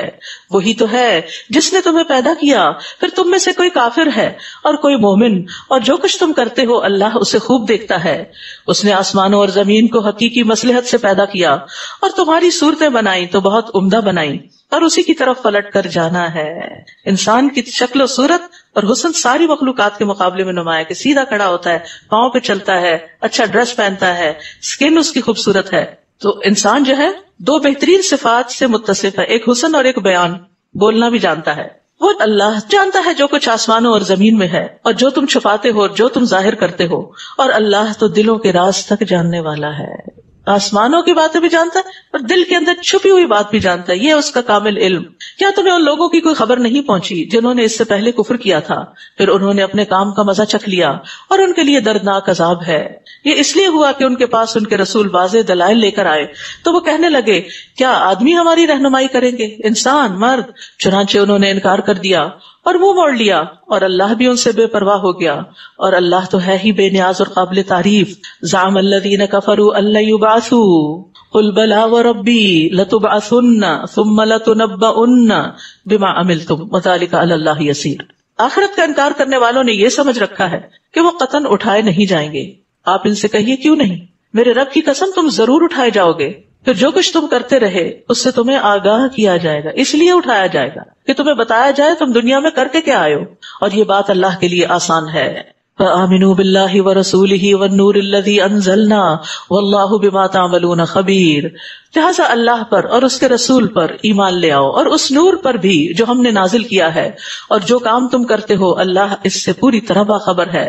وہ اجتماع کے دن تم سب کو اکٹھا کرے گا اور یہی ایک دوسرے کے مقابلے میں ہار جیت کا دن ہوگا. اور جو شخص اللہ پر ایمان لائے اور نیک عمل کرے اللہ اس کی برائیاں اس سے دور کر دے گا اور اسے ایسی جنتوں میں داخل کرے گا جن کے نیچے نہریں بہ رہی ہوں گی، وہ ہمیشہ ہمیشہ اس میں رہیں گے. یہی بڑی کامیابی ہے. تو مومن اور کافر کے غبن کا دن ہے، وہ خسارے کا دن ہے. کافر کا خسارہ ایمان چھوڑنے کی وجہ سے ہوگا اور مومن کا خسارہ احسان میں کوتاہی کرنے کی وجہ سے ظاہر ہوگا. ہر شخص کسی نہ کسی طرح پچھتائے گا کہ میں کچھ اور کر کے آتا. اللہ ہمیں یہی کرنے کی توفیق دے دے. قیامت کے دن انسان اپنے اعمال کو حقیر جانے گا. نبی صلی اللہ علیہ وسلم نے فرمایا کوئی شخص پیدا ہونے سے لے کر بوڑھا ہو کر مرنے تک اللہ کی اطاعت میں سر بسجود رہے تو بھی اس دن اس کام کو حقیر سمجھے گا اور خواہش کرے گا کہ اسے دنیا میں لوٹا دیا جائے تاکہ وہ اور زیادہ اجر و ثواب حاصل کر سکے. آج ہمارے پاس وقت ہے، زندگی ہے، موقع ہے، تو آج ہمیں فائدہ اٹھا لینا چاہیے. اللہ ہمیں توفیق دے. قیامت کے دن ہر اس جگہ کی حسرت ہوگی جہاں اللہ کا ذکر نہ کیا ہوگا. جس مجلس میں انسان بیٹھے اور اللہ کو یاد کیے بغیر اٹھ جائے، جس سواری پہ بیٹھے اور اللہ کو یاد نہ کرے، تو وہ سب جگہ قیامت کے دن خالی نظر آئیں گی اور حسرت بھری. نبی صلی اللہ علیہ وسلم نے فرمایا جو لوگ کسی جگہ پر مجلس کریں اور اس میں اللہ کا ذکر نہ کریں وہ ان کے لیے قیامت کے دن حسرت کا باعث ہوگی. اور جو آدمی کسی راستے پہ چلتے ہوئے اللہ کا ذکر نہ کرے وہ چلنا بھی قیامت کے دن اس کے لیے باعث حسرت ہوگا. اور جو آدمی اپنے بستر پر آئے اور اس میں اللہ کا ذکر نہ کرے وہ بھی اس کے لیے باعث حسرت ہوگا. قرآن میں آتا ہے یوم ینظر المرء ما قدمت یداہ، جس دن آدمی دیکھ لے گا جو اس کے دونوں ہاتھوں نے آگے بھیجا، اور کافر کہے گا کاش میں مٹی ہوتا، کیونکہ اب برا انجام سامنے آ گیا. اور جن لوگوں نے کفر کیا اور ہماری آیات کو جھٹلایا تو یہی اہل دوزخ ہیں، وہ ہمیشہ اس میں رہیں گے اور وہ بہت برا ٹھکانہ ہے. ما اصاب من مصیبت الا باذن اللہ، جو مصیبت بھی آتی ہے اللہ کے اذن سے آتی ہے. اور جو شخص اللہ پر ایمان لائے تو اللہ اس کے دل کو ہدایت بخش دیتا ہے، یعنی اس تقدیر کو قبول کر لے تو اللہ تعالیٰ اس کو اطمینان بخش دیتا ہے. اور اللہ ہر چیز کو جاننے والا ہے، یعنی انسان یہ یقین رکھے کہ اس کے اوپر جو بھی مصائب آئے ہیں وہ قضاء و قدر کے مطابق ہی لاحق ہوئے ہیں. تکلیف کے وقت اللہ کی رضا پہ راضی رہنا چاہیے، بڑا مشکل کام ہوتا ہے، لیکن جو اللہ پر اعتماد کرتا ہے وہ یہ درجہ حاصل کر لیتا ہے. تو مصیبتوں پر ملنے والے ثواب پہ اگر انسان نظر رکھے تو مصیبت ہلکی ہو جاتی ہے. اللہ کی اور اس کے رسول کی اطاعت کرو، پھر اگر تم سرتابی کرو تو ہمارے رسول کے ذمہ تو صرف صاف پہنچا دینا ہی ہے. اللہ وہ ہے جس کے علاوہ کوئی الہ نہیں. مومنوں کو اللہ ہی پر بھروسہ کرنا چاہیے. یا ایھا الذین آمنوا، اے لوگو جو ایمان لائے ہو، تمہارے ازواج اور اولاد میں سے بعض تمہارے دشمن ہیں، ان سے ہوشیار رہو. یعنی تمہاری آخرت برباد کرنے والے ہیں، تمہارا بڑا نقصان کرنے والے ہیں. اور اگر تم معاف کر دو، یعنی یہ رشتے قریبی رشتے ہیں، پیارے رشتے ہیں، لیکن تمہیں پتا چل جائے کہ یہ تمہارے ساتھ زیادتی کر رہے ہیں، دشمنی کر رہے ہیں، دھوکہ دے رہے ہیں تمہیں، تو تمہیں کیا کرنا چاہیے؟ معاف کر دو، درگزر کر دو، انہیں بخش دو. تو یقیناً اللہ بخشش فرمانے والا، رحم کرنے والا ہے، کیونکہ ان رشتوں کے ساتھ معاف کر کے ہی گزارا ہو سکتا ہے، ورنہ گھر نہیں بنتے. تو بنیادی طور پر یہ اللہ کی اطاعت میں رکاوٹ بننے والے دشمن ہیں. انما اموالکم واولادکم فتنہ واللہ عندہ اجر عظیم. بلا شبہ تمہارے مال اور تمہاری اولاد ایک آزمائش ہے، اور اللہ ہی ہے جس کے ہاں بڑا اجر ہے. فاتقوا اللہ ما استطعتم واسمعوا واطیعوا وانفقوا خیرا لانفسکم. لہذا جہاں تک ہو سکے اللہ سے ڈرتے رہو، اور سنو اور اطاعت کرو، اور اپنے مال خرچ کرو. ہر روز یہ سبق دیا جاتا ہے کہ اللہ کے راستے میں مال خرچ کرو، یہ تمہارے ہی لیے بہتر ہے. اور جو شخص اپنے نفس کی حرص سے بچا لیا گیا تو ایسے ہی لوگ کامیاب ہیں. وَمَن يُوقَ شُحَّ نَفْسِهِ، 2 دفعہ اس بارے میں آگے، دل کی شح، دل کی تنگی کے بارے میں. اور صدقہ خیرات جو ہے وہ دلوں کو وسیع کرتا ہے، تنگی دور کرتا ہے، دلوں کی گھبراہٹ کو دور کرتا ہے. اگر آپ کے دل میں کسی بھی قسم کی تنگی ہے، روز صدقہ کرنا شروع کریں، آپ دیکھیں گے کہ آپ کی وہ تکلیف، گھبراہٹ دور ہو جائے گی، اطمینان قلب نصیب ہوگا انشاءاللہ. اگر تم اللہ کو قرض حسنہ دو، یعنی اللہ کے دین کے راستے میں خرچ کرو، تو وہ تمہیں کئی گنا بڑھا کر دے گا اور تمہیں معاف کر دے گا. گناہوں کی بخشش کا وعدہ ہے، اور اللہ بڑا قدردان اور بردبار ہے. عالم الغیب والشہادۃ العزیز الحکیم، وہ غائب اور حاضر ہر چیز کو جاننے والا ہے، وہ زبردست ہے اور حکمت والا ہے. سورۃ الطلاق. بسم اللہ الرحمن الرحیم. یا ایھا النبی اذا طلقتم النساء فطلقوهن لعدتهن. شروع کرتی ہوں اللہ کے نام سے جو بے انتہا مہربان، نہایت رحم فرمانے والا ہے. اے نبی، جب تم عورتوں کو طلاق دو تو انہیں عدت کے لیے طلاق دیا کرو، اور عدت کے زمانے کا ٹھیک ٹھیک حساب رکھو. اللہ سے ڈرتے رہو جو تمہارا رب ہے. زمانہ عدت میں انہیں ان کے گھروں سے مت نکالو، نہ وہ خود نکلیں. عدت میں گھر سے عورت کو نہیں نکلنا چاہیے، الا یہ کہ وہ کسی صریح برائی کی مرتکب ہو، تو اس وقت مرد بیوی کو نکال سکتا ہے. یہ اللہ کی حدیں ہیں، اور جو شخص حدود الہی سے تجاوز کرے تو اس نے اپنے اوپر خود ظلم کیا. اے مخاطب، تو نہیں جانتا شاید اللہ اس کے بعد موافقت کی کوئی نئی صورت پیدا کر دے. یعنی ایک طلاق دی، بیوی کو گھر میں ہی رکھا، ہو سکتا ہے دوبارہ دل مائل ہو جائے اور تم رجوع کر لو. پھر جب وہ اپنی عدت کو پہنچ جائیں تو پھر انہیں یا تو بھلے طریقے سے اپنے نکاح میں روکے رکھو، یا پھر بھلے طریقے سے انہیں چھوڑ دو، اور اپنے میں سے 2 صاحب عدل کو گواہ بنا لو. اور اے گواہو، اللہ کے لیے شہادت ٹھیک ٹھیک ادا کرو. یہی بات ہے جس کی اس شخص کو نصیحت کی جاتی ہے جو اللہ اور آخرت کے دن پر ایمان رکھتا ہے. وَمَن يَتَّقِ اللَّهَ يَجْعَل لَّهُ مَخْرَجًا. اور جو شخص اللہ سے ڈرتا ہے، اللہ اس کے لیے مشکلات سے نکلنے کی راہ پیدا کر دے گا. مشکلات سے نکلنے کا راستہ تقویٰ ہے، اللہ کا ڈر ہے. اللہ کے ڈر سے انسان اپنے آپ کا جائزہ لے، اپنی غلطیوں کی معافی مانگے، اللہ سے بھی، بندوں سے بھی، اور اپنے تعلقات درست کر لے. اور ایک معنی یہ بھی کیا گیا ہے کہ اللہ تعالیٰ اس کے لیے آگ سے نکل کر جنت کی طرف جانے کا راستہ بنا دے گا، اور ہر اس جگہ سے راستہ بنا دے گا جو لوگوں پہ تنگ ہو جاتا ہے. یعنی لوگ جہاں تنگی میں پھنستے ہیں، اللہ ان کے لیے وہ راستے تقویٰ کی وجہ سے کھول دے گا. اور ایک معنی یہ بھی کیا گیا، اللہ اس کو دنیا اور آخرت میں ہر تکلیف سے نجات دے گا. اور ایک یہ بھی کہا گیا ہے کہ اللہ نے اس کو جو رزق دیا وہ اس کو اس پر مطمئن کر دے گا، دل میں تنگی نہیں رہے گی. وَيَرْزُقْهُ مِنْ حَيْثُ لَا يَحْتَسِبُ. اور اسے ایسی جگہ سے رزق دے گا جہاں سے اسے وہم و گمان بھی نہ ہوگا. اور جو شخص اللہ پر بھروسہ کرے تو وہ اسے کافی ہے. اللہ اپنا کام پورا کر کے رہتا ہے. بلا شبہ اللہ نے ہر چیز کا ایک اندازہ مقرر کر رکھا ہے. جلد بازی نہیں کرنی چاہیے کہ بہت دعائیں کی ہیں مسئلہ حل نہیں ہو رہا. نہیں، ہر چیز کا ایک وقت مقرر ہے. جو شخص اس بات کو سمجھ جائے اس کی مشکلیں آسان ہو جاتی ہیں. اور تمہاری عورتوں میں سے جو حیض سے مایوس ہو چکی ہوں، مینوپاز ہو چکا ہو، اگر تمہیں کچھ شبہ ہو تو ان کی عدت یعنی طلاق کے بعد 3 ماہ ہے. اور ان کے بھی جنہیں ابھی حیض شروع ہی نہیں ہوا، چھوٹی بچیاں اور حمل والی عورتوں کی عدت ان کے وضع حمل تک ہے. اور جو شخص اللہ سے ڈرے تو اللہ اس کے لیے اس کے کام میں آسانی پیدا کر دیتا ہے. یہ اللہ کا حکم ہے جو اس نے تمہاری طرف نازل کیا ہے. اور جو شخص اللہ سے ڈرے اللہ اس کی برائیاں دور کر دیتا ہے اور اسے بڑا اجر دیتا ہے. یہ تقویٰ کے فائدے ہیں. خوبصورت آیتیں ہیں جو یہاں بار بار بیان ہو رہی ہیں کہ تقویٰ کرنے سے کیا کچھ حاصل ہوتا ہے، اجر عظیم ملتا ہے. متعلقہ عورتوں کو ان کے زمانہ عدت میں وہیں رکھو جہاں تم خود رہتے ہو. جیسی جگہ تمہیں میسر ہے ویسے ہی وہاں رکھو، اور انہیں تنگ کرنے کے لیے ایذا نہ دو. اور اگر وہ حمل والی ہوں تو وضع حمل تک ان پہ خرچ کرتے رہو، چاہے 9 مہینے خرچ کرنا ہو. پھر اگر وہ تمہارے لیے نومولود کو دودھ پلائے تو ان کی اجرت دو. دودھ پلانے کے لیے ان کو کھانے پینے کا سامان دو، اور باہمی مشورے سے بھلے طریقے سے اجرت کا معاملہ طے کر لو. اور اگر تم نے اجرت طے کرنے میں ایک دوسرے کو تنگ کیا تو کوئی دوسری عورت دودھ پلائے گی. خوشحال آدمی کو چاہیے اپنی حیثیت کے مطابق نفقہ دے، اور جسے رزق کم دیا گیا ہو وہ اسی کے مطابق خرچ دے گا جو اللہ نے اسے دیا ہے۔ اللہ کسی کو اسی کے مطابق تکلیف دیتا ہے جو اس نے اسے دیا ہے۔ اللہ جلد ہی تنگی کے بعد آسانی کر دے گا۔ یہ بڑا خوبصورت جملہ ہے۔ جہاں بھی آپ تنگ ہو یہ یاد رکھیں، سیجعل اللہ بعد عسر یسرا۔ ضرورت کس چیز کی ہے؟ اپنی ذمہ داریاں پوری کرتے رہو۔ اللہ نے جو حکم دیا ہے خرچ کرنے کا بیوی پہ وہ دیتے رہو، جس کا جو حق بنتا ہے وہ حق ادا کرو، اللہ تمہارے لیے آسانی پیدا کر دے گا۔ بہت دفعہ ہمارے کام کیوں رک جاتے ہیں؟ کیونکہ ہم دوسروں کا حق روک لیتے ہیں، اور بعض اوقات کوئی عذر بہانہ کر لیتے ہیں، کوئی بات کرتے ہیں کہ اس نے چونکہ یہ کیا اس لیے میں اس کا حق نہیں لوں، اس کا عمل اس کے ساتھ۔ ہمیں وہ کرنا چاہیے جو ہماری ذمہ داری بنتی ہے۔ کتنی ہی بستیاں ہیں جنہوں نے اپنے رب اور اس کے رسولوں کے حکم سے سرتابی کی تو ہم نے ان کا بڑا سخت محاسبہ کیا اور انہیں بری طرح سزا دی، چنانچہ انہوں نے اپنے کیے کا وبال چکھ لیا اور ان کے کام کا انجام خسارہ ہی تھا۔ اللہ نے ان کے لیے سخت عذاب تیار کر رکھا ہے، بس تم اللہ سے ڈرتے رہو اے عقل والو جو ایمان لا چکے ہو۔ بلا شبہ اللہ نے تمہاری طرف ذکر نازل کیا، قد انزل اللہ الیکم ذکرا، ایک ایسا رسول جو تمہیں اللہ کی واضح آیات پڑھ کر سناتا ہے تاکہ ایمان لانے والوں اور نیک عمل کرنے والوں کو تاریکیوں سے نکال کر روشنی کی طرف لائے۔ اور جو شخص اللہ پر ایمان لائے اور نیک عمل کرے اللہ اسے ایسی جنتوں میں داخل کرے گا جن کے نیچے نہریں بہہ رہی ہیں، یہ لوگ ان میں ہمیشہ ہمیشہ رہیں گے۔ اللہ نے ایسے شخص کے لیے بہت اچھا رزق تیار کر رکھا ہے۔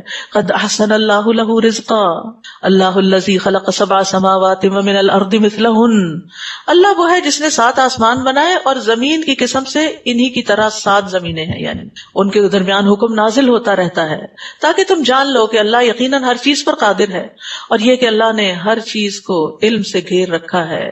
وَأَنَّ اللَّهَ قَدْ أَحَاطَ بِكُلِّ شَيْءٍ عِلْمًا، اللہ نے اپنے علم کے ساتھ ہر چیز کو گھیر رکھا ہے، کوئی چیز اس کے علم سے باہر نہیں۔ سورۃ التحریم، بسم اللہ الرحمن الرحیم۔ یا ایھا النبی لم تحرم ما احل اللہ لک تبتغی مرضات ازواجک واللہ غفور الرحیم۔ شروع کرتی ہوں اللہ کے نام سے جو بے انتہا مہربان نہایت رحم فرمانے والا ہے۔ اے نبی، جس چیز کو اللہ نے آپ کے لیے حلال کیا ہے اسے آپ کیوں حرام کرتے ہیں؟ کیا آپ اپنی بیویوں کی خوشی چاہتے ہیں؟ اور اللہ بخشنے والا رحم کرنے والا ہے۔ یہاں ایک خاص واقعے کی طرف اشارہ ہے جس میں آپ نے کچھ ازواج مطہرات کی شکایت پر اپنے اوپر شہد کو حرام قرار دیا تھا۔ اگر آپ اپنے اوپر حرام قرار دیتے تو امت میں بھی اتنی قیمتی چیز حرام ہو جاتی، تو اس لیے اللہ سبحانہ وتعالیٰ نے انٹرفیرنس کی اور اس کی حرمت کو ختم کر دیا۔ اللہ نے تمہارے لیے ناجائز قسموں کو کھول دینا واجب قرار دیا ہے، یعنی اگر کسی نے ایسی کوئی قسم کھا لی ہو کہ میں یہ نہیں کھاؤں گا، یہ نہیں کروں گا، تو پھر اس کا کفارہ ادا کر کے وہ کام کر لے۔ اللہ ہی تمہارا سرپرست ہے اور وہ سب کچھ جاننے والا حکمت والا ہے۔ جب نبی نے اپنی کسی بیوی سے ایک راز کی بات کہی، اس بیوی نے وہ بات آگے بتا دی اور یہ معاملہ اللہ تعالیٰ نے نبی پر ظاہر کر دیا۔ اب نبی نے اس بیوی کو کچھ بات تو جتلا دی، کچھ نہ بتائی۔ یہ ہوتا ہے اخلاق۔ ضروری نہیں ہوتا کہ ہر چیز کے معنی دیے جائیں اور ہر چیز کو ڈیٹیل سے بتایا جائے، بس تھوڑا سا ہاں ہو کر دی جائے، بات ختم، کیونکہ اس طرح کی باتوں کا نتیجہ کوئی نہیں نکلتا اور تعلقات زیادہ خراب ہوتے چلے جاتے ہیں۔ پھر جب نبی صلی اللہ علیہ وسلم نے اسے افشاء راز کی یہ بات بتائی تو پوچھنے لگی آپ کو اس کی کس نے خبر دی؟ یہ عموماً ہم کہتے ہیں نا، اگر کوئی ہمیں آ کے کہ فلاں یہ کہہ رہا تو کہتے تمہیں کس نے بتایا؟ تو نبی صلی اللہ علیہ وسلم نے کہا مجھے اس نے خبر دی جو ہر بات کو جانتا ہے، یعنی وحی کے ذریعے، اور اس سے پوری طرح باخبر ہے۔ تو اس آیت سے بڑی خوبصورت بات پتہ چل رہی ہے کہ بہت سی چیزوں کو جو دوسروں کے قصور ہیں، دوسروں کی بڑی بڑی غلطیاں، ان کو نظر انداز کر دیں، اگنور کر دیں، جسٹ اگنور، کیونکہ بدلہ لینے میں اور ضد لگانے میں کوئی بھلائی نہیں ہوتی۔ سفیان کہتے ہیں نظر انداز کرنا ہمیشہ معزز لوگوں کا کام رہا ہے۔ حسن بصری کہتے ہیں معزز انسان کبھی بھی ایک بات کو انتہا تک نہیں لے جاتا، یعنی بات بڑھاتا نہیں، جھگڑے بڑھاتا نہیں، بلکہ ان کو ختم کرنے کی کوشش کرتا ہے۔ یعنی جو بات مقصد سے زائد ہوتی ہے وہاں ناراض ہونے اور تانے دینے کی بجائے صرف تنبیہ کر دیتا ہے کہ آئندہ ایسا نہ ہو، بس یہی بات ختم، کیونکہ بے شمار وقت ضائع ہو جاتا ہے ایسے جھگڑوں کو نپٹانے میں اور سننے میں اور کرنے میں۔ اور اسی طرح اس زوجہ محترمہ سے غلطی ہوئی تھی لیکن آپ نے ڈانٹا نہیں، صرف سمجھانے کا طریقہ اختیار کیا۔ ہم چھوٹی چھوٹی بات پہ بچوں پہ چیخنے چلانے لگتے ہیں، شوہروں پہ چلانے لگتے ہیں، تو یہ طریقہ ٹھیک نہیں۔ نبوی اخلاق اپنانے کی ضرورت ہے، ان حکمتوں سے سیکھنے کی کہ آپ کامیاب ترین انسان کیوں تھے، کیونکہ آپ نے بہت سے معاملات میں درگزر کیا۔ یہ تو آپ کی اپنی اہلیہ محترمہ تھی، آپ نے تو اپنی جان کے دشمنوں کو یہ کہہ کے معاف کر دیا کہ اذهبوا انتم الطلقاء لا تثریب علیکم اليوم، آج کے بعد تم سے کوئی کچھ نہیں پوچھے گا، معاف کر دیا تم کو، تم پر کوئی بھی الزام نہیں، الزام ہی ختم کر دیا، حالانکہ ساری زندگی وہ آپ کے مخالف رہے۔ جس انسان کے اندر یہ عادت ہوتی ہے کہ وہ چھوٹی چھوٹی چیزوں کے پیچھے نہیں پڑتا، وہ اپنا بہت سا وقت بچا کر اپنے مقصد پر فوکس کر لیتا ہے، اور اسی زندگی میں بہت کچھ کر جاتا ہے جس میں بہت سے لوگ کچھ اچیو نہیں کر پاتے اور زندگیاں ضائع کر دیتے ہیں فضول کی چیزوں کے پیچھے پڑ کے۔ اور خصوصاً جس چیز کو بندے نے آزما لیا اور پھر ریپیٹڈلی پتا ہو یہی نتیجہ نکلنا ہے، تو اس پر تو انسان بحث ہی نہ کرے۔ اور اگر تم دونوں بیویاں اللہ کے حضور توبہ کرتی ہو تو بہتر ہے، کیونکہ تمہارے دل راہ راست سے ہٹ گئے ہیں، اور اگر تم اس معاملے میں نبی کے خلاف ایک دوسرے کی پشت پناہی کرو گی تو اللہ، جبریل اور صالح مومن سب نبی کے مددگار ہیں، اور ان کے علاوہ فرشتے بھی اس کے مددگار ہیں۔ کچھ بعید نہیں کہ اگر نبی تمہیں طلاق دے دے تو اس کا رب اسے تم سے بہتر بیویاں بدلے میں دے دے، جو مسلمان، مومن، اطاعت گزار، توبہ گزار، عبادت گزار اور روزہ دار ہوں، خواہ وہ شوہر دیدہ ہوں یا کنواریاں۔ یا ایھا الذین آمنوا قوا انفسکم واہلیکم نارا، اے ایمان والو اپنے آپ کو اور اپنے گھر والوں کو اس آگ سے بچاؤ جس کا ایندھن انسان اور پتھر ہے۔ استغفر اللہ، انسانوں سے آگ بھڑکائی جائے گی، جہنم کی شدت بتائی جا رہی ہے۔ کس کو خطاب ہے؟ ایمان والوں کو۔ کیا کہا جا رہا ہے؟ آگ سے بچو۔ ہم تو ایمان لے آئے پھر بھی آگ، ہاں غلط کاموں سے بچو جو آگ کی طرف لے جانے والے ہیں۔ صرف خود نہیں بچو، بچوں کو بھی بچاؤ، بچوں کی تربیت کی فکر کرو، ان کے ایمان کی فکر کرو۔ اس آگ پر تند خو اور سخت گیر فرشتے مقرر ہیں، اللہ انہیں جو حکم دے وہ اس کی نافرمانی نہیں کرتے، اور وہی کچھ کرتے ہیں جو انہیں حکم دیا جاتا ہے۔ یا ایھا الذین کفروا لا تعتذروا اليوم انما تجزون ما کنتم تعملون، اے کافرو آج بہانے مت بناؤ۔ ہر شخص اس دن کوئی نہ کوئی بہانہ عذر پیش کر رہا ہوگا کہ مجھے معاف کر دیا جائے، تمہیں ویسا ہی بدلہ دیا جائے گا جیسے تم عمل کرتے رہے۔ تو اس لیے لازماً ہمیں پتا ہونا چاہیے کہ کون سے عمل ایسے ہیں جو خسارے کا باعث ہیں، تاکہ ان سے دنیا میں ہی بچ جائے، بجائے اس کے کہ کل ریگریٹ کرے کہ ہم یہ نہ کرتے۔ اے لوگو جو ایمان لائے ہو، اللہ کے حضور خالص توبہ کرو، اپنے پچھلے سارے گناہوں کی معافی مانگو۔ کچھ بعید نہیں کہ تمہارا رب تم سے تمہاری برائیاں دور کر دے اور تمہیں ایسی جنتوں میں داخل کرے گا جن کے نیچے نہریں بہ رہی ہیں۔